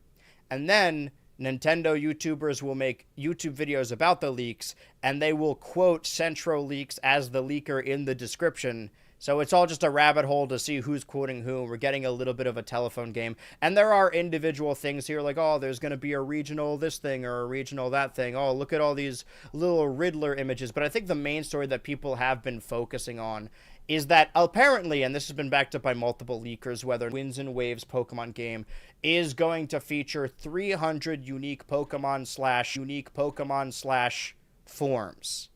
And it seems, quote unquote, to be backed up by other leakers, other people that have seen internal documentation. From what I've heard, a lot of these newer forms and newer Pokemon don't have models in the game. They're just represented by older models. And speaking of older models, we can get to Pikachu very shortly. But do you guys feel any type of way about the prospect of there being 300? Because they've never done that amount. I think they've only ever done, I think Black and White ended with like 156. 156. Yeah. That sounds right. But I think maybe that 300 is offset. Yeah, 156 because it was 649. Forms. Yeah, I could see them doing like 150 new ones and then 150 forms. But I don't want to be super optimistic because obviously Pokemon has let us down the last couple of years. But I am privy to the interpretation that Pokemon wants to make ambitious games, but they, for whatever reason, don't know how to optimize their games, or rather didn't know how to optimize their games for the Nintendo Switch, because a lot of these leaks have been, I mean, whether or not how you feel about the morality of leaking information from Game Freak that they did not give out, a lot of these companies do not really let us into the design aspect or the timeline of how these games were developed, so it's really the only way to gauge this interesting information. That it seems like games like Sword and Shield and Scarlet and Violet and ZA run perfectly fine on the computer, and that's the first build they have. And then the next build is when they try to get it running on Switch, and they have to change these embossed buildings into flat textures. And it seems, I don't know why, I don't know how they keep fucking up optimization, but it seems like that's been their biggest issue. So I am willing to believe that maybe now that the Switch 2 runs games that could be played on the computer or just run off of the computer in and of themselves, that maybe Pokemon is finally let loose and they can make the game that they've wanted to make for a very long time. I'm not trying to be too optimistic, but I think that's entirely possible that they were just held back by the hardware of the Switch 1 and they don't know how to optimize their games, and now they don't have to optimize their games. I was going to say, I admire your optimism, but I don't share it. Now, their only game right now is ZA, and that runs pretty dang well on Switch 2. I don't think there's any issues with how it runs on Switch 2. I mean, the graphics, I'll say, you know, they're not like perfect. They're not the best graphics ever, but I'll take like substandard graphics if the game runs without issue. Like, you know, I'll take that. I'm not one to normally care about frame rate or whatever, but like Scarlet crashed multiple times while I was playing it on the Switch. No, with Pokemon, I do have like an asterisk because it's like, you know, I don't really care about frame rate either, but at the same time, it's like, that doesn't mean you can just have this game come out with like 20 frames per second at its best. Like, you can't do that and expect us to play for like 50 to 60 hours at least. How did Pokopia run again? Was that 30 or 60? I think it was at 60. I don't remember. I have not picked that game up in a while. Mm-hmm. That's a I think ever since world. Ever since Tamagotchi, yeah. Yeah. That was weird for it. Had a little bit of a surge where I saw people buying the Switch 2. What is really cute that I've seen is that I have one in my server as well, but I've seen personal stories of people who have only been PlayStation gamers their entire lives that have felt slighted by the recent announcement, that have decided to pick up a Nintendo console for the first time. And we have a patron in our server as well that didn't get the Switch 1, so now has basically making their way through 10 years worth of Nintendo games.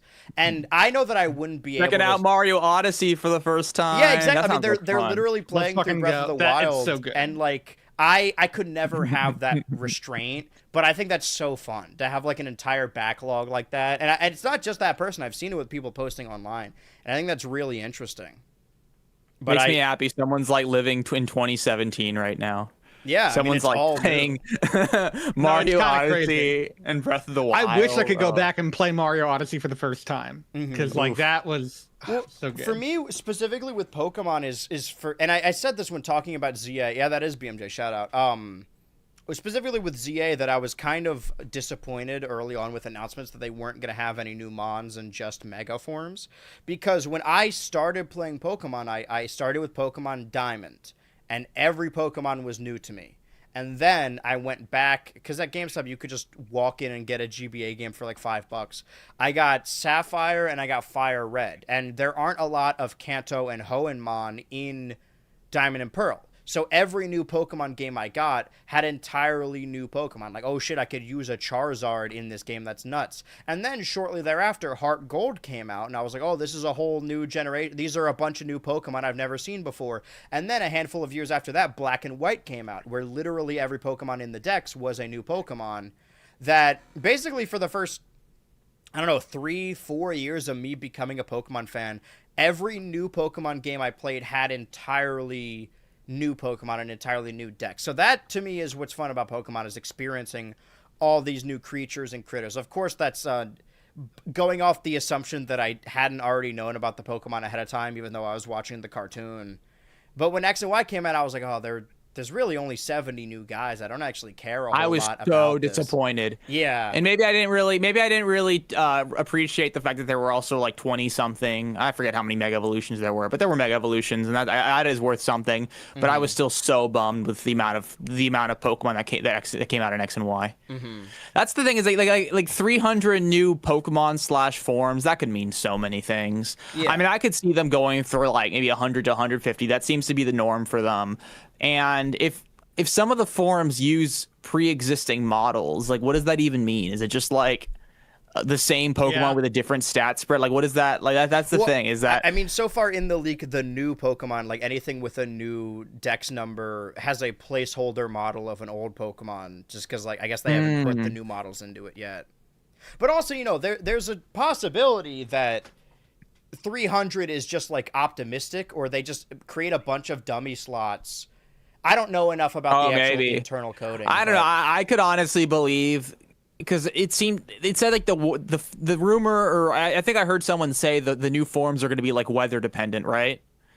Yeah, something like, yes. So I don't know, like every Pokemon's got its like stupid like maybe every Pokemon rain has like form 2 or whatever. forms for winds and waves.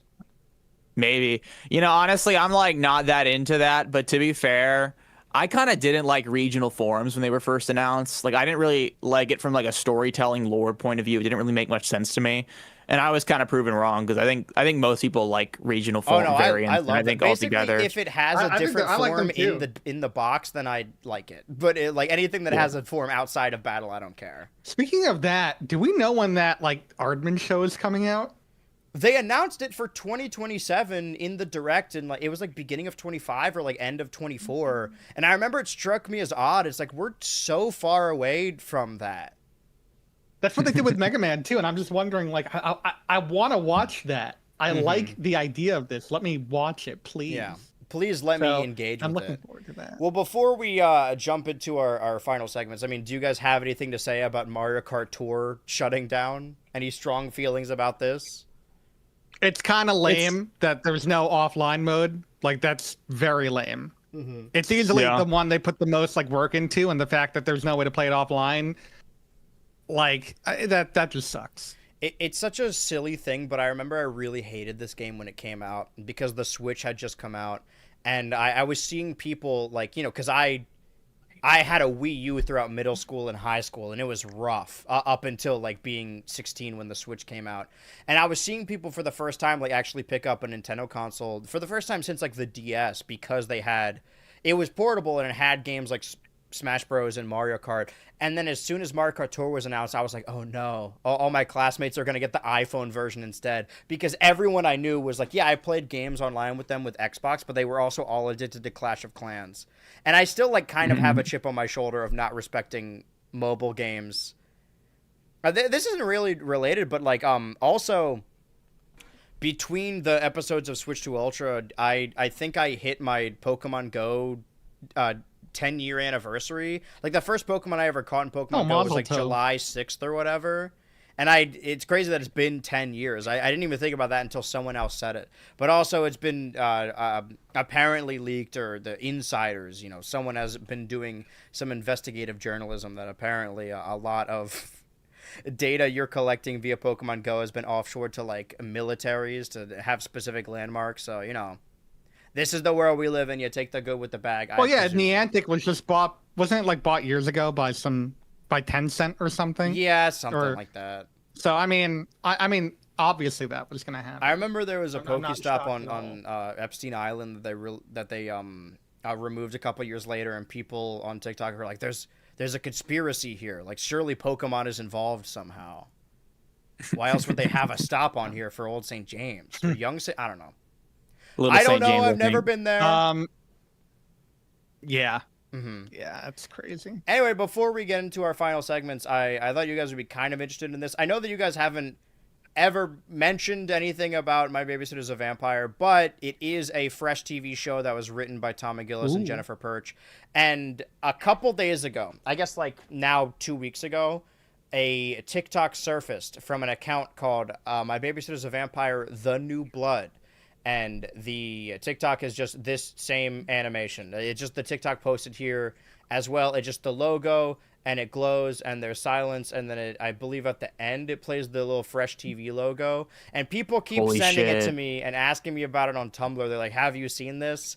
And it's the only video on that account is that video. Surely, if this were real, Fresh TV would have made a statement. I don't really see... I mean, it's not possible for Fresh TV to try another reboot series.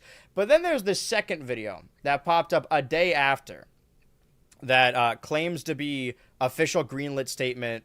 This is footage from 2010 of them working on the original series. That's the whole thing. I just wanted to... I find it really interesting that I don't know who's doing this. I don't know what it is. Yeah, they joined YouTube June 23rd, 2026. That this is definitely a hoax. Like, this isn't real. If it was, they would have showed off more footage. And I've seen a lot of people buy into it and specifically send it to me. But I want to get ahead of this real quick and say that there's no fucking way.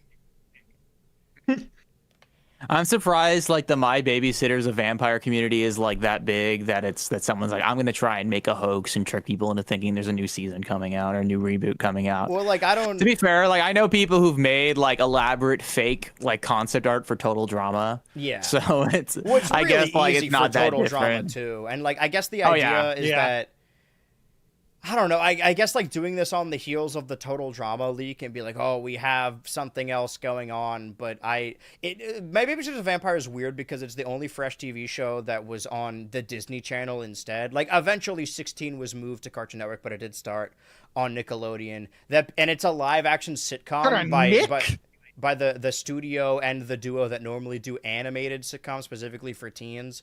And the idea is the reboot is that I don't know if you know, but the original series ends on a cliffhanger, and it has its own fandom because it aired on the Disney Channel. And not to pat myself on the back, or rather, point blame, but when you look up My Babysitter's a Vampire on YouTube, I'm like the third result, maybe fourth result.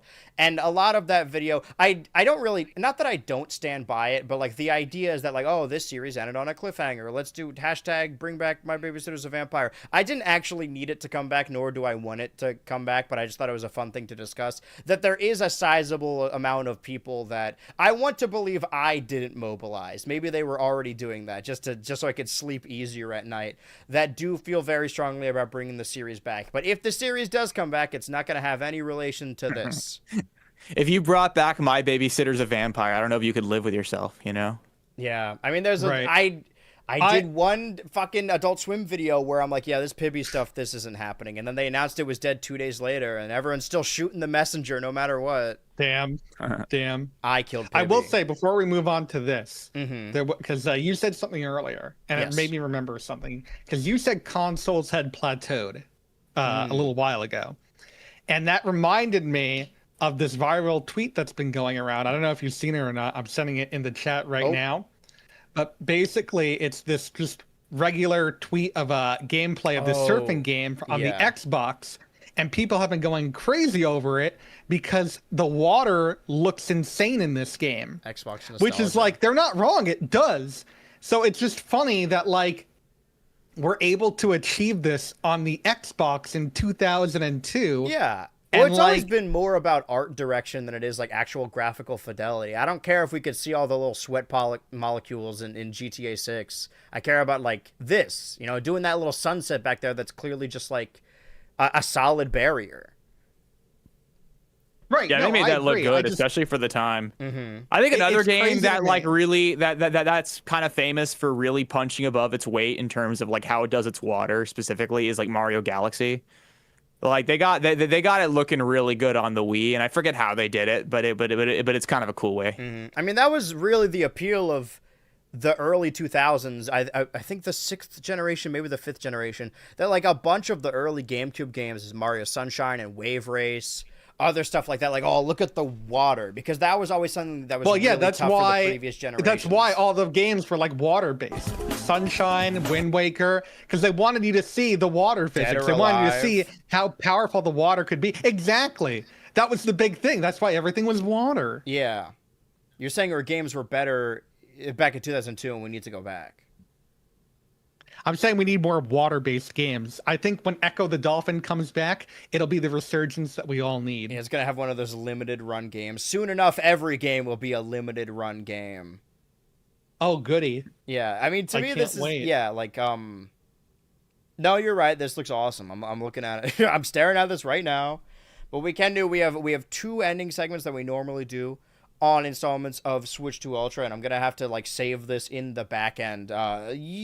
Weeks ago, I guess now like months ago, we three white guys decided to cut down the Smash roster over half and getting it down to only 40 people. And since then, every week we have been going back to these individual characters and upending their movesets and seeing what we would change about it. We have changed a little bit about Mario, a little bit about Donkey Kong, a little bit about Link, a little bit about Samus, Yoshi, Kirby. I feel like we didn't really change anything other than the design of Star Fox.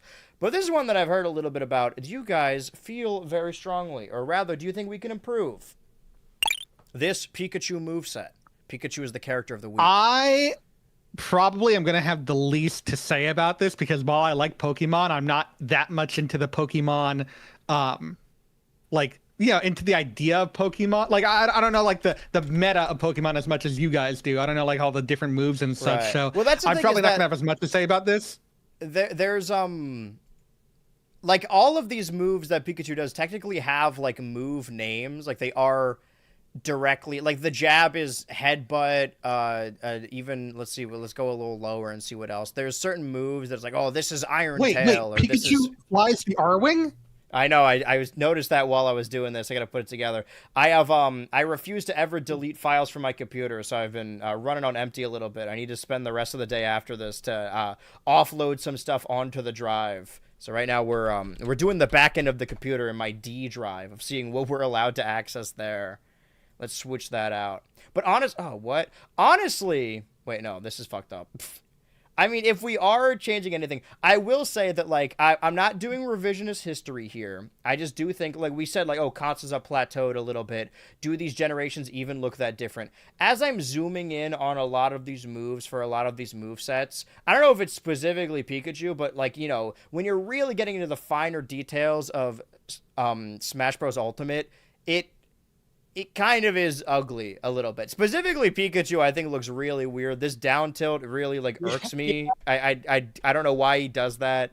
It's one of those things that like you don't notice in because by 2018 standards, it looked fantastic. But I think that's the reason we kind of need or people are requiring something new. But honestly, a lot of this follows the Smash Bros. Design idea that you just use whatever part of their model is the biggest, and a lot of these attacks are just swinging the tail up.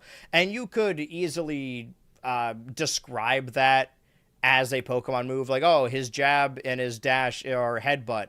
He is using Iron Tail for these other moves. Thunder Shock is the forward special. The down smash is called Electric Flower. I don't know why it's called that. But quite honestly, here's what I want to say. And I know that we often do change the final smash above all else. If you asked me a handful of years ago, like right after Smash Ultimate's release, what we change about Pikachu, I think that it's time you change the final smash. Because the final smash is Volt Tackle, because that was like his newest move in Diamond and Pearl. And that's around when Final Smashes became a thing in the games in that same generation. It seems that a lot of Final Smashes have turned into the thing turning into a giant transformation in the background or a little animation. They have since changed Volt Tackle to an animation. However, if you asked me a handful of years, like prior to Scarlet and Violet, what I would change Pikachu's Final Smash to, I would, of course, go with the Gigantamax Pikachu. Because it's his newest form. Of course, why wouldn't you use that? Every other Pokemon, if they have a Mega Evolution, their Mega becomes their Final Smash. And I don't think Pikachu has a Mega. Pikachu does have a Gigantamax It's Mega form. Raichu, but that's right. it, yeah. And normally I would be like, well, that's a little bit too outdated now because it's been so long. But if we're going off of those same Pokemon leaks, it seems that Pokemon's entire plan for the Switch 2 has been leaked within those Terra leaks, and it seems like the next 3 games are going to be 1, Generation 10, Winds and Waves.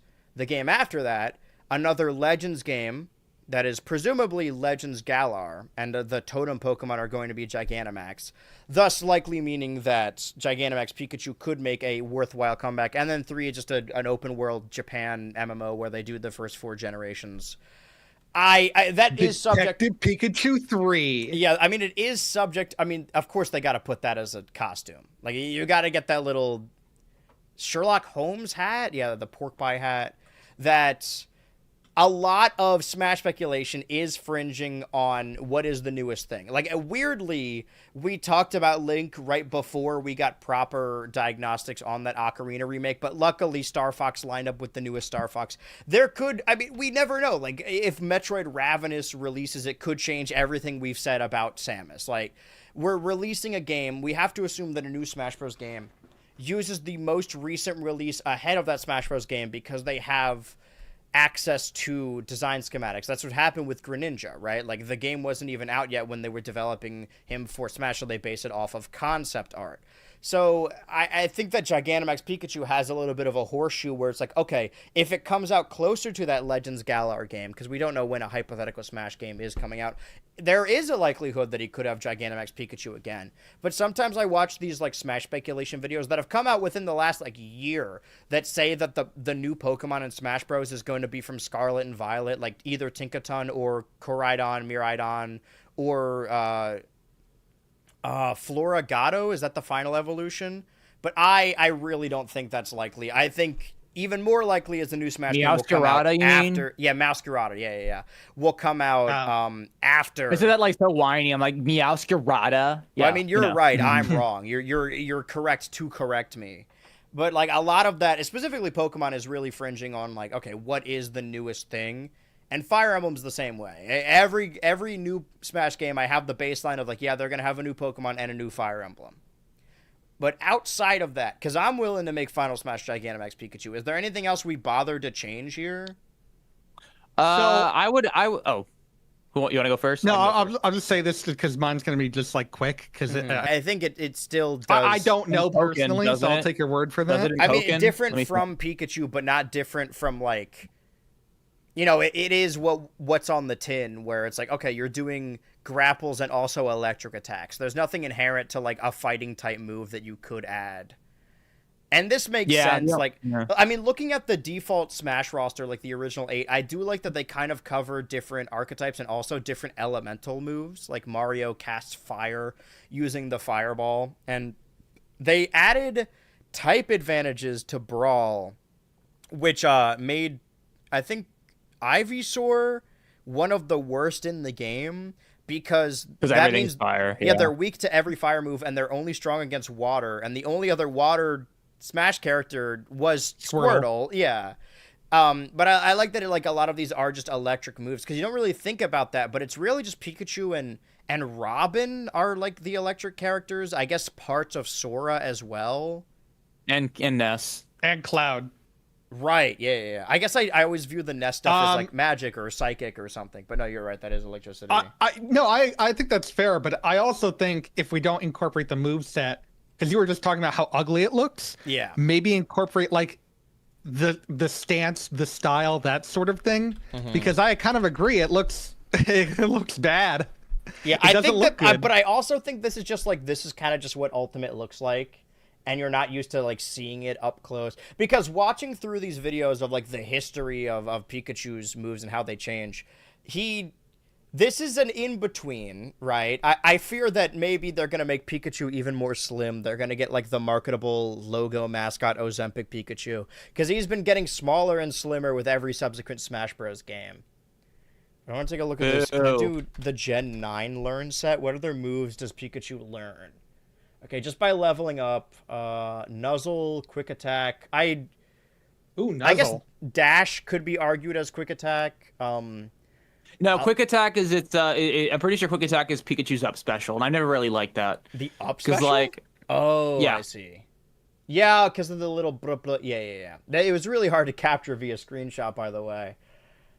He does learn Iron Tail. And that's been a big part of the moveset since then. And there are a lot of tail-based moves. Yeah. Well, now it's a part of like just leveling up and learning Iron Tail at level 28. And the rest of this, Thunder, Thunderbolt, Lightning, whatever. I guess you could put Double Team or Discharge or Feint or Quick Attack in there. But I feel like outside of like Psychic, Electric, and Normal, and to be fair, a lot of these Fairy, Normal, and Psychic moves are just like status moves anyway, like Agility you can't really translate.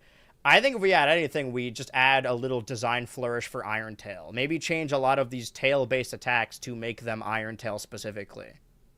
Let me see his maybe for his for his smashes. Are there any smashes that use his tail? Or Yeah, up only really tilt. I said smash. So I think Oh, his I up see, I smash is see. Yeah, just tail. up air. Yeah. Maybe they can do an iron tail for some of those moves, at least the really bulky ones. Because looking at Also, I would well, one thing I want to get across is I think we should remove Volt Tackle as the final smash and just redesign Skull Bash or whatever the current side special is to be more like Volt Tackle, but be functionally pretty much the same thing as just just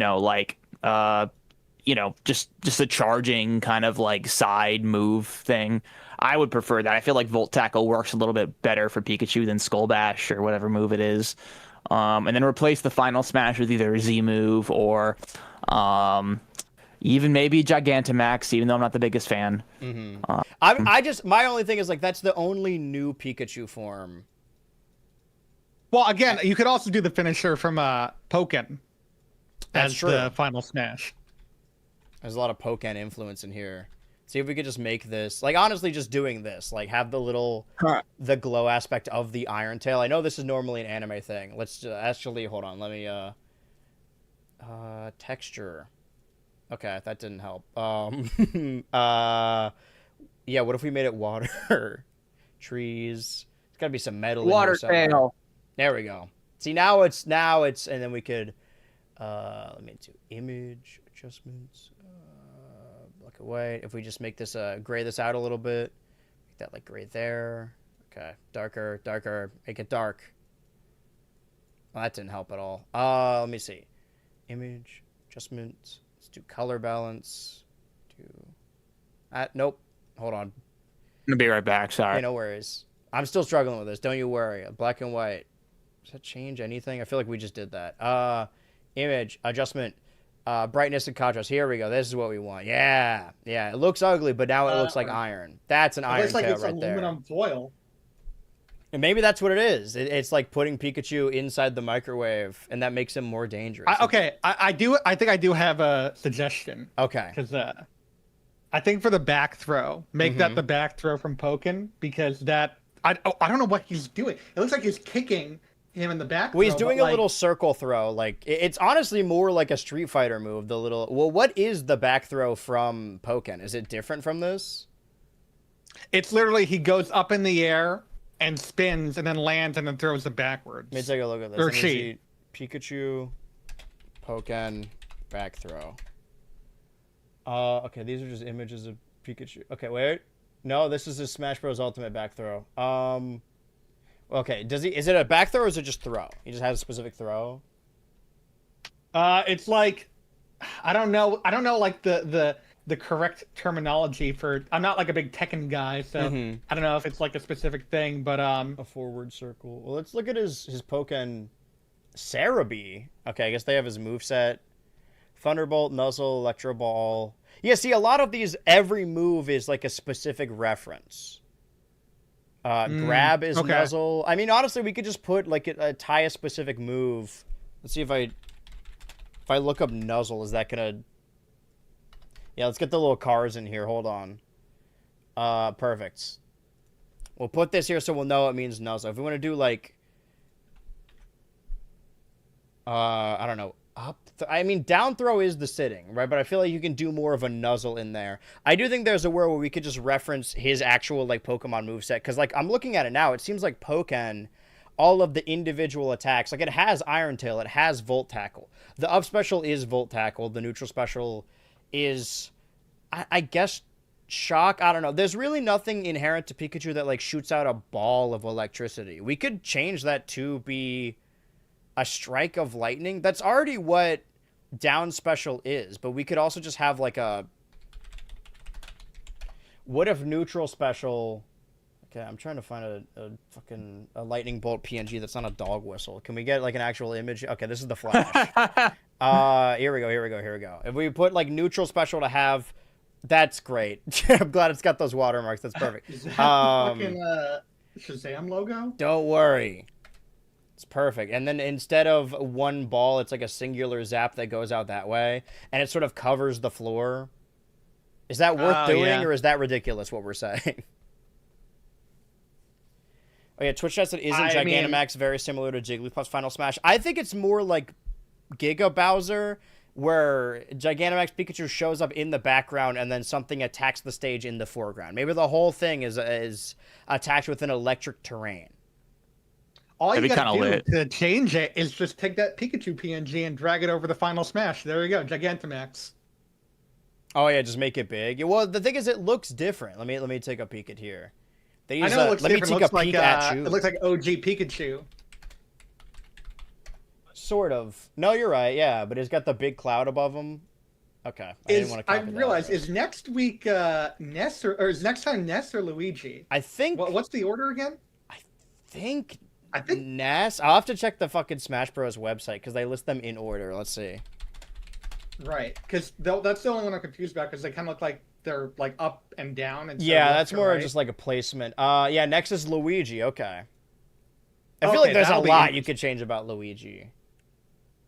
I'm looking forward to that one. Grab. But like Ness is gonna be interesting because like that's the first time where I think we get to a game where it's like, what else has there been? Mm-hmm. What else can we do? You know? But we can talk about that when we get there, I guess. We'll give him the Gaster Blaster. Surely agility is in here somewhere. I'm just gonna use like images from it to know what it means. Make the dash attack. Give him the little agility lines. And then you said quick attack is like the up special? Yeah. Yeah, it looks like it. Do we want to change that at all? Because quick attack doesn't. But I was often, kind of go considering upward. like Pikachu balloons, but I mean that's kind of already done. That with is Animal fun Crossing. though. Yeah. But like, what else do? You know? You mean specifically Pikachu balloon from the hit game Actually, Pokemon wait. Dash? Well, I mean Pikachu's had balloons a lot. I mean he Yeah, had he it in keeps yellow. I referencing- think they had it in the. Wait, what did I just look? Electro Ball. Hold on. What does this look like? I guess that's what the neutral special is. But then it should be yellow. What are we doing? Make it yellow. Computer, hold on. Capture this. Circle around that. Image. Color balance. Make it more yellow. Midtones. Highlights. Yellow. Shadows. Yellow. Kind of. A little bit. Image. Color balance. Oh, I just did. Okay, yellow. Keep making it yellow. Yeah, there you go. See? It's near impossible to notice, but you can't miss it when you see it. I don't understand the blue electricity. Pikachu's never been like a blue electricity guy. I don't think it like blends in. Sweet Kiss. I still want Volt Tackle as the side special. Okay. What does Volt Tackle look like in this scenario? Kind of like how it does in the anime, where I mean, it's functionally similar to the current side special, but it's more electric-y, basically. I would like, honestly, the kind of effect they do in the anime where Pikachu gets all lit up, but Like that? I don't know, they probably have to be reasonable. Yeah, basically just like that. Yeah, we'll do you know? that. We'll put you down here. Yeah, I mean, I like that. I like the idea because you could easily say like, oh, what every Smash Bros. Move has to be a reference to their game, but like that's how his Pokken moveset is. It makes more sense for these to be actual moves from the game, and I feel like that is the case with a lot of later Pokemon in Smash Bros. That what's interesting is that apparently his final Smash is Volt Tackle. Like this is supposed to be Volt Tackle. So I'm glad that we're changing this now. Trying to see, but like I don't know, I mean, the Brawl Volt Tackle is just some like shit. It's just like some weird shit. Like Pikachu doesn't fly with Volt Tackle. It is in the kind of anime just or any Luigi's canon. move. Like yeah, it down was special Luigi's move. Like being Thunder makes sense. Thunderbolt. I guess that kind of just exists around. I'm trying to go through the moveset here. Okay, Charm, Growl, Nasty Plot, Nuzzle. I think Nuzzle works for a grab, a down throw. Play Nice, Quick Attack. I think Quick Attack. Are they can trying be to the already do that dash. with the pummel, or maybe not? Sort of. I mean, it's more of what they changed the neutral air to, where you're just kind of you jump in the air and then electric shock, because it it was a sex kick for only 64, and then he did like a little roll in the air. Electro Ball, we got that. Spark, Feint makes sense. Thunder Shot, Quick Attack. Iron Tail, I think, is the big one that needs to be a larger part of the moveset. Discharge, Thunderbolt, Thunder. Okay, we have egg moves also. Some fairy, like Disarming Voice. Do we even bother with TMs and HMs, or does that technically not count as Pikachu? Nah, I wouldn't even bother Just with base that. game stuff. Well, what we're getting at is that Iron Tail needs to be a bigger part of this, and we need to move around these specials. Do we still keep the up special as quick attack though? Because like I kind of don't love it. I don't know what you would replace it with. Is my issue. The only thing I could think of is like maybe a move other than quick attack that basically does the same thing. And yeah, I mean the only thing I was thinking about just make Ness's move Pikachu's move. Oh, Boom. a little Yeah, electro like, ball. Yeah, we're building this Pikachu moveset as if we cut Ness from the game, and we're just trying to honestly We give him didn't cut PK Ness. fire. We kept Ness. Yeah, we kept Ness. I thought you said cut. I thought you said we cut Ness. I'm like, Well, no, no, that's what I'm saying. As Like if we're we doing cut this Ness. moveset as if we did cut Ness. We're like, oh well, let's just Oh. give him all the. But I like that idea of like electro ball hitting him from the bottom. I'm trying to look through the moveset if there's like any. I mean, I am partial to Pikachu use fly because I feel like that's a common like that. Yeah, That's the like flying a classic. Pikachu. That's a classic joke in the community. That to the extent that I could honestly be fine with it, even if it's the same, just balloon attack, or it's pretty much the same. I feel like you could do. But I could see arguments against You it. could do a double team as well, where he kind of has like the Mewtwo recovery, where he like disappears at the bottom and then appears at the top. Yeah, but I like that pretty much the same as I do the quick attack. Like I don't really have any Okay. preference there. Well, then let's do. I like the flying Pikachu reference. I think that's cute. All You right, never I'm know down what for we're that. gonna get with winds and waves. Maybe he'll get like a flying form, a flying fairy HD remaster. Before we get into the direct, do you guys have any strong feelings about Octopath Traveler? Because that also happens. Not really. It's dumb, and I think that's stupid. And I'm not surprised because Square Enix is not good with that. Sega is somehow better than them at that, and that is a shocking thing to say, given how terrible Sega's been with it. Shocking. I'm trying to see. 'Cause I want to work double all team in back. here somewhere. I just don't. I guess it doesn't. Maybe the down smash, instead of like spinning the tail around with electricity, and instead like two fake Pikachus appear on the side and it does the same spin, where it just, because the idea of a down smash is it has to hit in front of you and behind you. Any vetoes on that one? That's fine Do with it. me. I don't really care. Have we gone too far already? Okay, here we go. I'll just use this screenshot then. Yeah, because then he like does the little scatter around. I'm interested to see how any of these characters change, really. But I do think as we go through this that outside of the moveset, it seems that a lot of the changes that can be made to these characters are mostly cosmetic. Like, a lot of these characters have had redesigns since then. Specifically Samus. Like, Samus's default isn't even the Varia suit a lot of the time. But are we done with Pikachu? Because really, the only hill I was willing to die on was the Gigantamax. Everything else is just, like, us considering it. Yeah, that's fine with me. All right. I'm fine. And that is another one. 1, 2, 3, 4, 5, 6, 7, 8. The 8th. That's the original cast. The right original there. I mean, 8, the- and the we've main improved cast. them. We've made them better. We're making a better Smash Bros. Game. Honestly, they should let us direct it instead of Masahiro Sakurai. Speaking of which, we do have a final segment that we do on this show, Switch to Ultra, where we go back through Nintendo Directs as they were released in order, as I'm trying to close all these tabs. The thing is, the next lineup of Directs in this supposed all the Directs in order playlist are a series of like 5-minute Directs, and also we ended off the E3 Directs last time, but what we didn't feature was something that showed up on the E3 show floor that was completely not tied to the Direct at all. It just, what was it? It showed up like on TVs on the show floor? Yes. Breathe Yes, that's what it slowly was. as you Which I hold think is this really pose. funny. Tree. Focus on holding your balance. It's always something interesting about this version of Link that like this just is like mascot Link. Like he kind of doesn't look like this in any other game. This is just the one they used on the Nintendo New York mural. Keep it up. Let's get fired up.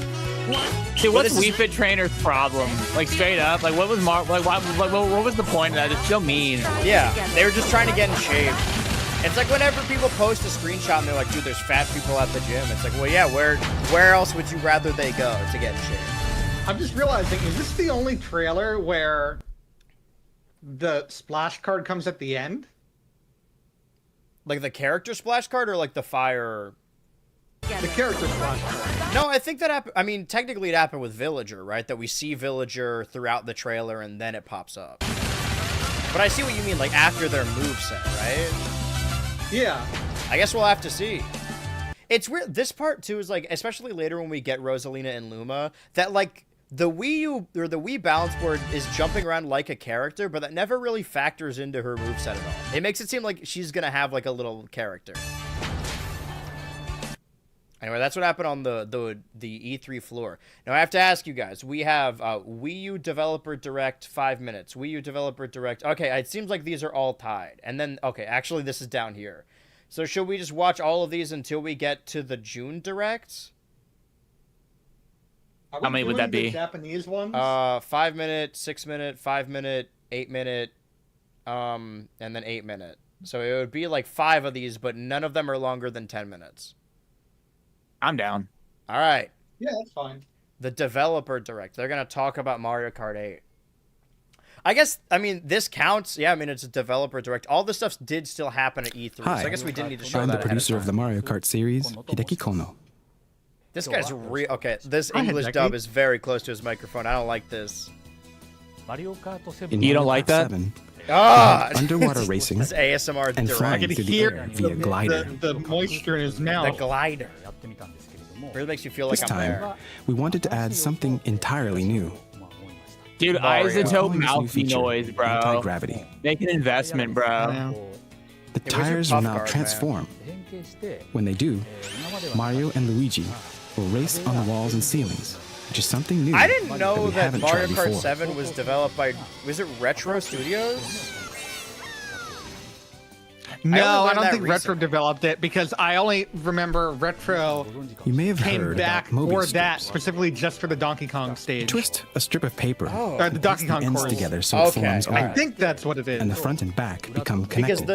the gimmick of In this Mario new Kart Mario 7 Kart is the game, transformation. And there's of a course, unique like, you know, course the that looks 7 like a item Mobius block strip that gives you 7 twisted into the things. number 8.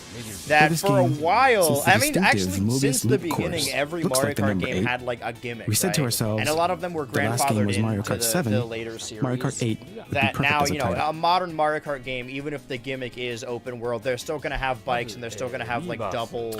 You're able to use Question Miiverse mark to communicate with other Mario Kart players from around the world. Oh, you know what they did? It says I'm looking it up now. It says they did help with the This feature will allow you to with host the tournaments, retro tracks Okay. as well. set rules, So that might be it. retro and tries. play with friends and others in the So it community. was the Donkey Kong one and the retro track. Up to a total of 12 carts Because- can compete in a match. Maybe because we had in Mario both Kart local 8 for so and long and internet they modes. kept updating it After and the they 12 cart re-released it with match is DLC. over, But the game can automatically create if you a say what you will about, 30-second like, we were just highlight talking about reel Ultimate's featuring visuals key kind of points being during the outdated. match. Like, this game, in think you're going to comparison love to this. Mario Kart Wii, is nuts. It That really game is it kind very of is. glossy. on Miiverse. I forgot how awful the So people models can look in watch that. and I've talk been about watching a lot of Mario Kart videos as of late, like people talking about can do this speedruns within and Mario whatnot. Kart And I 8 never really considered it in a because place I'm we're just so calling used to Mario it. But Kart like in TV. retrospect, Funky Kong is a weird character to have in a Mario Kart game. It's like a Yeah, it channel. didn't make sense at the time either. Within this Yeah, Mario like Kart out of TV, all the Donkey Kong You can watch characters, all I sorts guess of just because it's replay easy data. because you have the Donkey Kong model, but You can watch Yeah, your that's probably replay it. data That's probably like the and only bury reason. yourself in regret by watching past losses, I really hope if there is or you can more flaunt Mario your Kart World victories to DLC and others. they add more things. I really hope it isn't like, oh, and Link and also Tom We're Nook. working Like on it I now, want to see. so you can share all I these really like kinds the of gimmick replays of with having your the Mario friends. enemies. I wish there were more obscure ones, but I still I like the think idea. the real secret of Mario Kart is that it's a multiplayer communication tool. It's not a secret. It's great Oh, seeing does many he mean people it's having secretly fun collecting data? communicating It's a and communication competing with tool. each other. We want to make I don't Mario think the Kart Wii U 8 was capable into a of collecting game where that data. experience I is just don't enhanced, think it had so enough people RAM around to the do world capable can of play collecting together and dust. have even more fun. That's true. And fingerprints. And controllers. Show me the weird Splatoon one where the Basically, Wiimote is like the strapped game to will the Pro support all controller. controllers. Oh, like I the can't games in wait the for that series did one. before. That's gonna be fun. For example, Yeah, I guess the for a Wii remote and while, nunchuck. And my sisters Do are we still really? like this because, you know, growing up And with now, like of course, the Mario gamepad are Kart all Wii, that any supported. new Mario Kart game, they will inherently try and spin You the can play it controller. in all sorts of that ways for a while, that that's match just the what way Mario you Kart was. play. Like, it was held up by the gimmick. Even Mario Kart 8 still had the motion controls and HD graphics. The game shifted from SD to HD, and we're very excited now that we can take full advantage of the resolution in HD. I feel This like he's about to time, unbox I think the something environment, for us. the Mario Kart world, Dude, Luigi looks is coming out pissed. quite well, to a point This where was a you 7 can almost stage, get a right? sense as if you're really there. We should be analyzing this as if. Oh wait, no, have the fun. underground stage. I'm pretty sure that was a 3DS one. Yeah. We're always working That's hard what I to mean. do Yeah. right. Stage. And this I time, Oh, feel yeah, like sorry. we Also should be forgot. I analyzing forgot. this as if 60 this is the frames per first trailer we've seen in a it's while. We should be feeling able to really pick good. because like we're now I aiming to could keep see a 60 Smash frames per Bros. second Stage and during know the what stage it two-player is. mode. I wish I had that for So we're Mario Kart. fine-tuning Like the to be able to system look now. at this and be like, this Well, is this Mario is Circuit 8, Yeah. Figure 8 Circuit. I I'm know marking that. Mario Kart 8 so that it's going to be the definitive But I mean, Mario the Kart. gimmick from a The grand gameplay standpoint culmination is a little of goofy, the past right? Like Mario them, Kart games. the There zero are all gravity sorts doesn't of features actually add a packed whole in, lot to and it's turning gameplay. out to be But I like Mario that like Kart all of that the literally stages kind of everyone can need to be enjoy. redesigned, even the retro stages, with that in I hope mind you to all like have fun add playing. it to it. I think And that's please fun. wait just a little bit longer until it is released. We're almost there. So at E3 2013, let's see what we have by this point. I can actually look at it over here. Oh, is that it? Okay, thank you, developers. Oh, man. Oh, I had end cards. broken end screens like this with nothing left on it. So sad. Do you not have the restore annotations thing? Annotations I do. I guess they just don't. Whatever it I links mostly to, just they watch on my got rid phone at of. this point. Yeah. I'm Eiji Aonuma, producer this of The guy. Legend of Zelda. Oh shit, what's he gonna say about Wind Waker HD? That it has blue skies and sunlight. This game takes place on the It open does sea. have a lot of So sunlight. there's an got endless Twitter. view I of will blue say ocean that. and blue It's sky. got light. It's a thing. And now that the game is in HD, it really feels like you're looking at an infinite sky.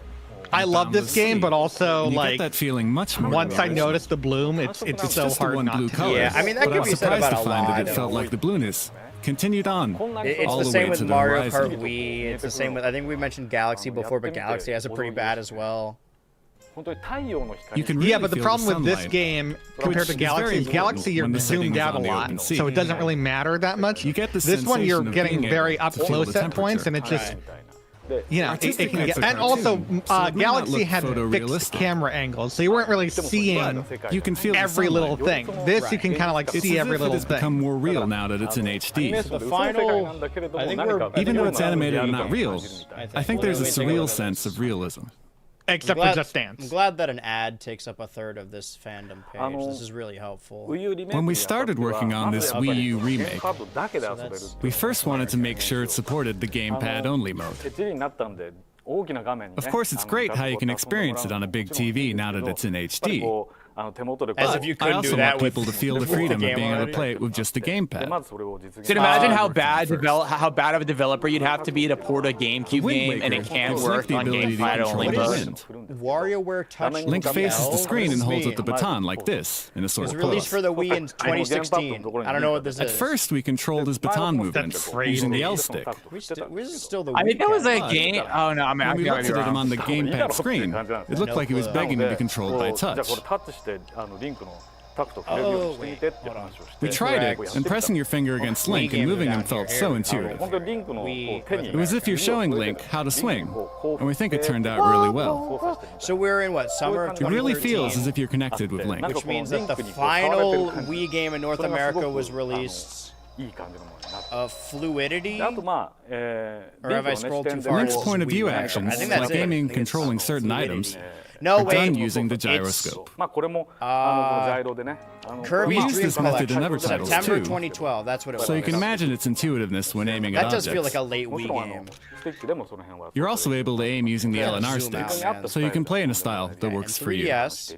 In North America, we have the AR games, the Face Raiders, Street Pass Me Plaza. These don't feel like games. This Launch time, titles, the ship can Nintendogs, travel Trio, much faster. Pilot Wings Resort, Steel Diver, Ocarina of Time. During the remake, game, if you can can believe acquire it. the ability to speed up the ship.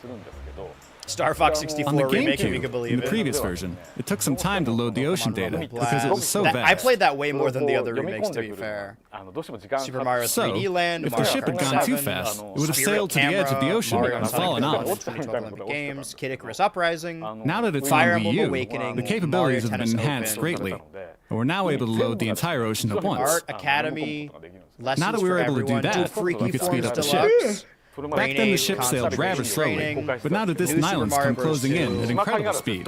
Style Savvy You arrive at your Trendsetter, destination before you know it. Crossword Plus, It feels Professor really Layton great. and the Miracle Mask, Animal Crossing New Leaf. But if the ship wait, was no, that that's fast not from the out. beginning, Wait, he wouldn't actually, appreciate when it. was this? Once you reach a certain It point is. in It the came game, out 2 days you'll become ago. able to Animal go this Crossing 2 fast Leaf came and out 2 days experience how ago. great it feels. Whoa. How do you feel? The And best Mario Animal Sticker Crossing Star, game? Hell yeah. Mystery The Dungeon. When you worst play the entire Mario game in the game? Hell GameCube yeah. version, Oh, Dark Moon has also come out. there's an event already. I should right list these before the in final priority battle order. where you must go and gather the pieces of the Lego City Triforce. Undercover. You have Oh, to take your Donkey ship Kong out to Country gather all of Returns. them. That's what it's And this called. can It's take a called while. Donkey Kong Country Returns. And it's a little 3D bit cumbersome. on the 3DS. Yeah. Okay. Yeah. And Dream Team is a couple months That was the away. tough part in the latter half of the game. And many people felt that it ended Has abruptly. space. So far, And even I thought the same thing when I played the game. we have. I want to make sure the game For the flows Are the really Wii well, translations and that it's kind a of like great and delayed fun a experience. lot?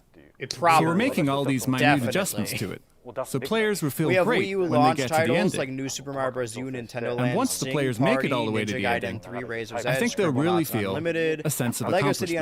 Undercover, game. and then we're a couple weeks out from Game and Wario. That's the next I hope big you're game. looking forward to experiencing it for yourself. That's where we're at right now.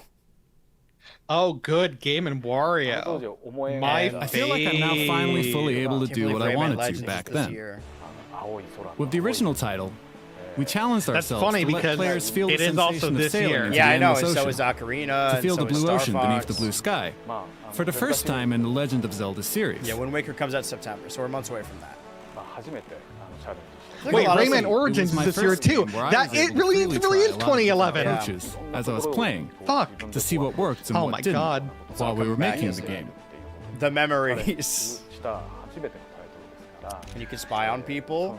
So in that sense, I hope you, the players, will explore I and do want to see experience the for developer yourselves direct what for you're able to 3D do. World. Thank you. in I the want to see game. what they have to say about this. I want to see what they have to say for Did they? themselves. I was just say, did they release the trailer that got everyone excited yet, or did they not release that trailer? No, they released the circular trailer where it shows Mario and then it zooms out and it looks like Super Mario 3D yeah. Land. That was the That E3 was one.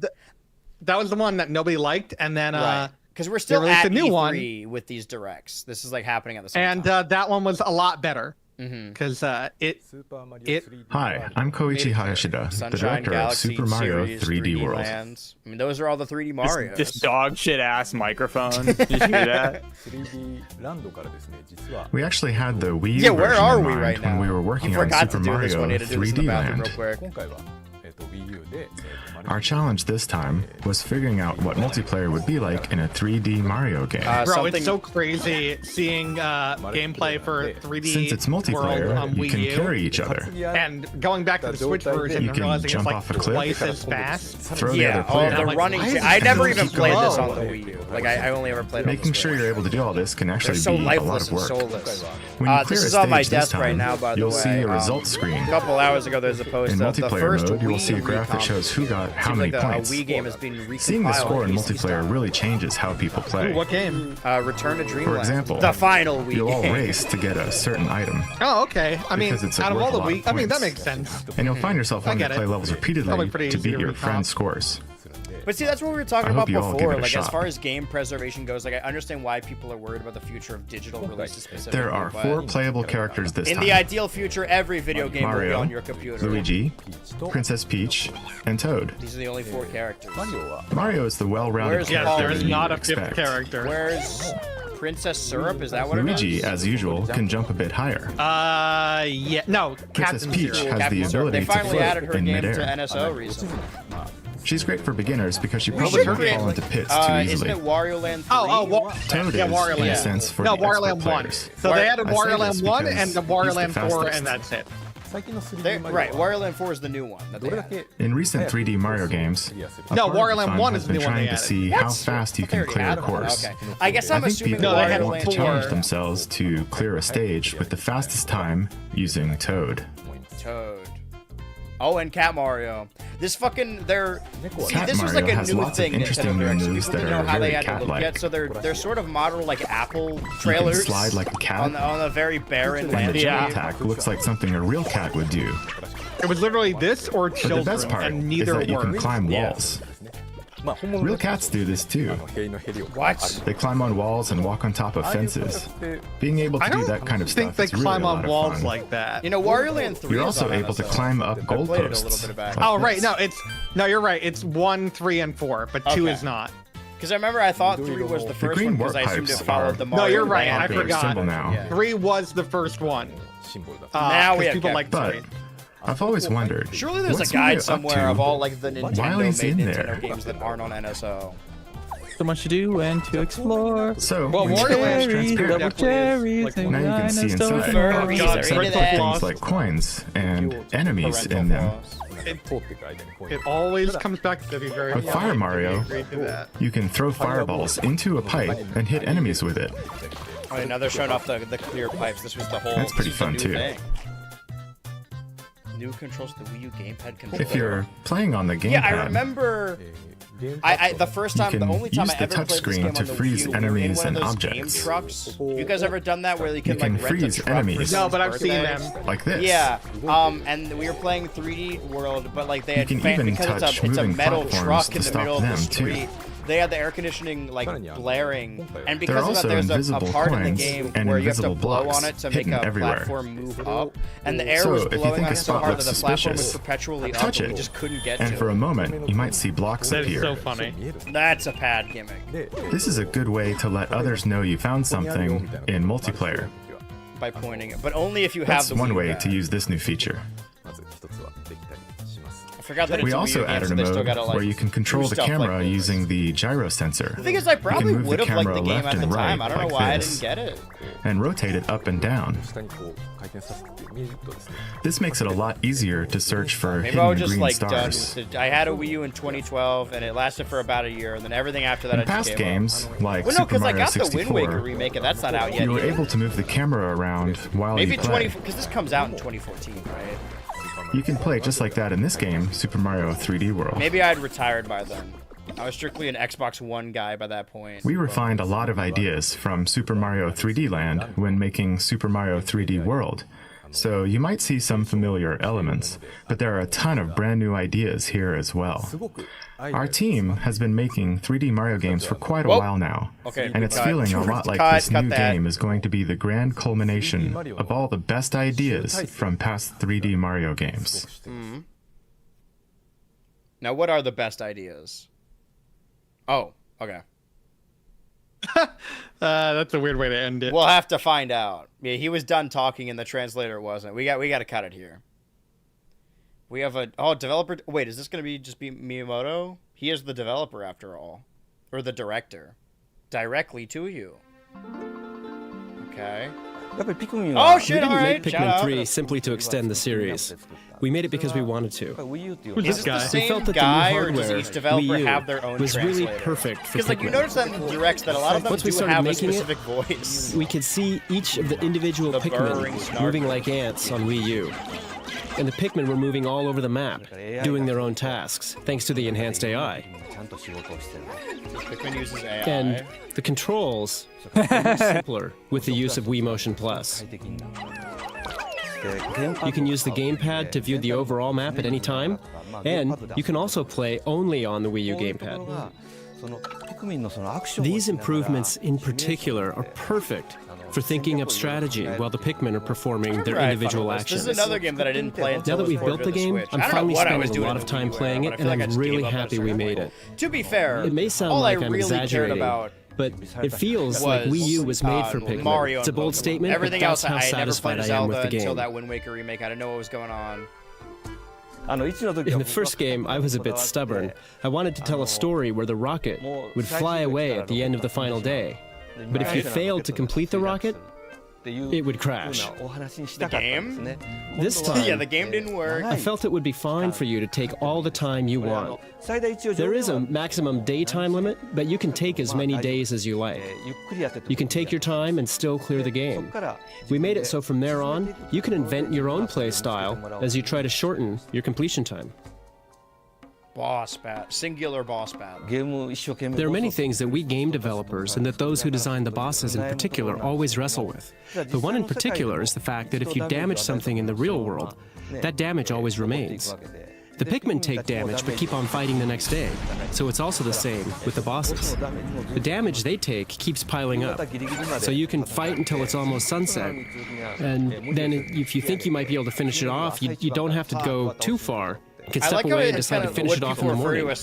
Then you go in, you beat it first thing, and decide what to do with the rest of your day. You can play at a pace that's similar to real life, so it doesn't feel like a stage in a game. It feels like we're onto something new. I can't watch that Chuck E. Cheese clip. It drives me crazy. How you use your time, It's real! in particular how you use the map on the gamepad is extremely important in this game, I mean, in real life, as it makes be it like much easier to spend your time effectively by having the Pikmin perform a variety of different tasks at the same time.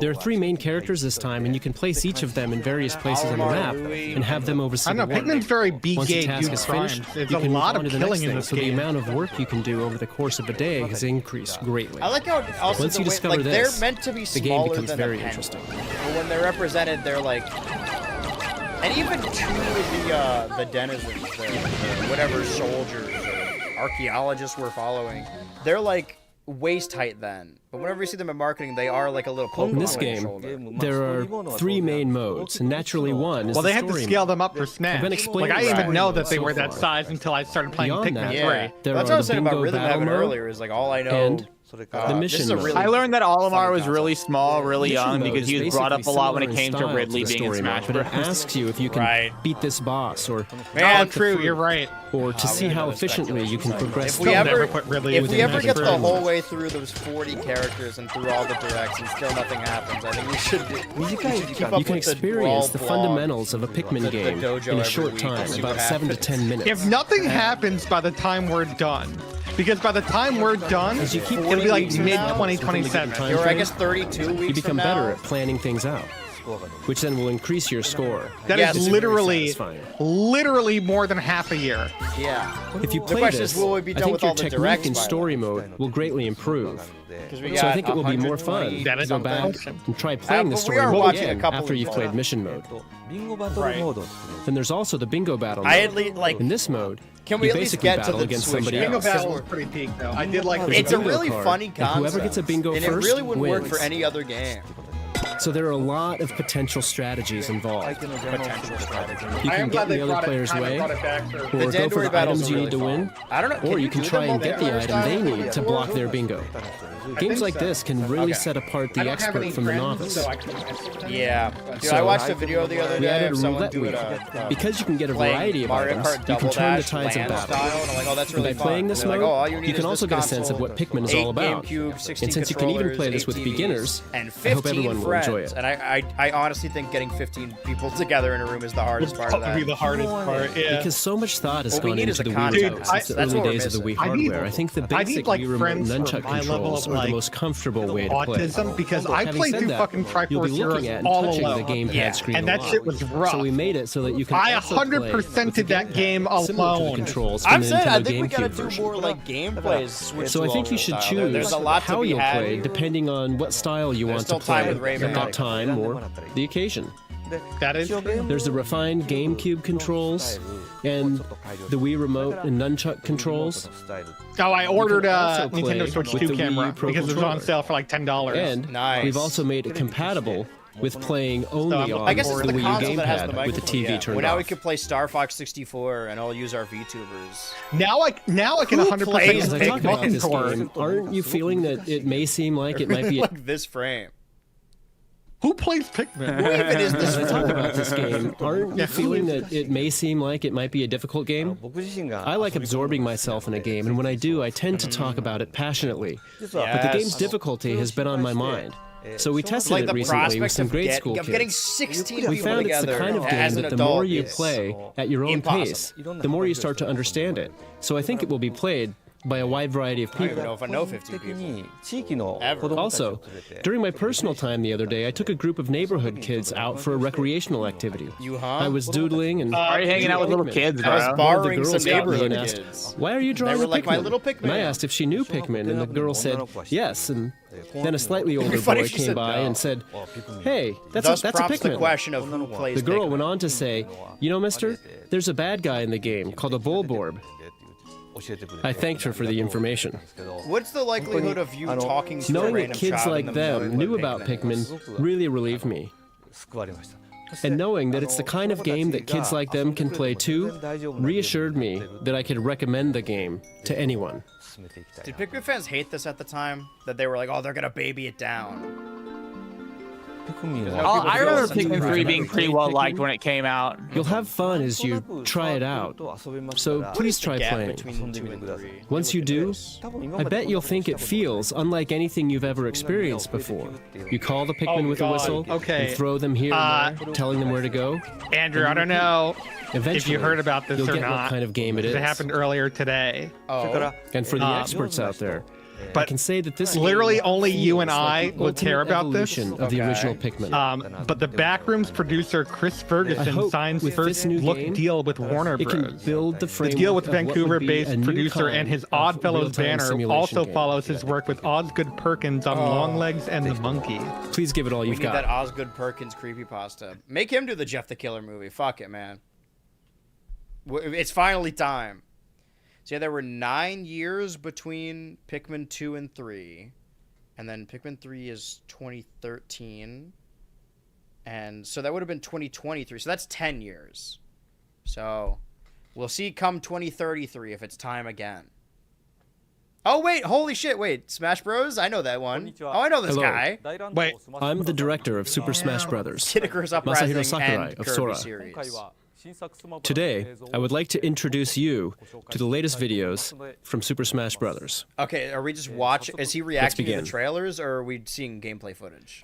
This is the This is probably handheld the first time version. we're seeing gameplay Super Smash footage, right? Like Brothers actual for properly? Nintendo 3DS. I think it might have been. In the Smash During Brothers filming the games, exception of 4 the player screen battles, shows the stage player will especially compared to have his or Brawl her version, own or his system. Melee version, to be fair. This aspect is unique to this version, so I'm thinking of ways to use that Wait, to now the I do game's want to. Okay, advantage. Gerudo Valley was a new stage to 3DS. The total number of characters is the same as the Wii U train- version, It's but called some of the something. stages will be completely different. Something track, Spirit On Tracks. the Nintendo 3DS version, Living Room. there will be more stages based on handheld games, while But themed they've only stages shown from the home original console 8, and this games is will be 3D on land? Wii U. Moving Here on we to the go. home console, Now it's time here's for a Super real Smash man's Brothers game. for Wii U. Compared to Super Smash Bros. Brawl, the colors lean a bit more towards primary colors. Yeah, now It's that in we don't gotta worry HD, about so it looks Snake. great even from far away. We added visual effects as if attacks are cutting through the air to further Yeah, that's why highlight every the attack quick now has a movements. little slash and like a smoke thing. I didn't even know that was a new thing until I went back to play like older games again. Here are Link, So you picked one of the Samus, and original Pip. guys now. They were all born in 1986. Aww. Until now, Samus was based off the design from Super Metroid, but she's been given a major makeover. Her design's now closer to that of Metroid Other M. Wow. We That's didn't just great. copy her. Okay. Well, look at those Black lines eyes. and Get in there. What are you doing? Metal. She's much more powered up visual-wise. Can't even see her face. That is the weirdest film I've ever seen. Pit Do is it to now Pit, the Kid too. Icarus Uprising version and has a few new moves. Technically, this design is zoom in. from. This is yeah, the that's upper the dimension. zoom in. side B. He also can use the Guardian Orbitars. Gosh, I probably haven't watched this this video in. I don't Here's think a I've new watched this character. ever. I just No, watched I someone haven't else talk watched it about Last, it. the long-awaited villager Did from we see Animal Villager Crossing. gameplay? See, dude, if this was I new, would say we the could analyze long-awaited like all the villager. I film is don't. about I don't collecting. think anyone He was like uses many asking things. for villager. A sapling, I'm glad he's in this, It's- but like it's no a one was like, character people "Damn, this Smash speculate. game needs villager." also It fireworks. was that like the Mii's He or can ones that even people pull thought would be weeds. in Brawl, and they're like, oh, that's got to be in the next game. I think they were like considering it, but they just had a can hard time use imagining combos like like the villager fighting shoveling or the whatever. ground. And John and Madden. then attacking with a bowling ball. And This is just Smashville, like in this his is a game, return- he's returning prone stage to from pick Brawl? up anything. The I previous forget. one was Wait, new, I think. are there like two of these and they're almost Mario's exactly the Fireball. same?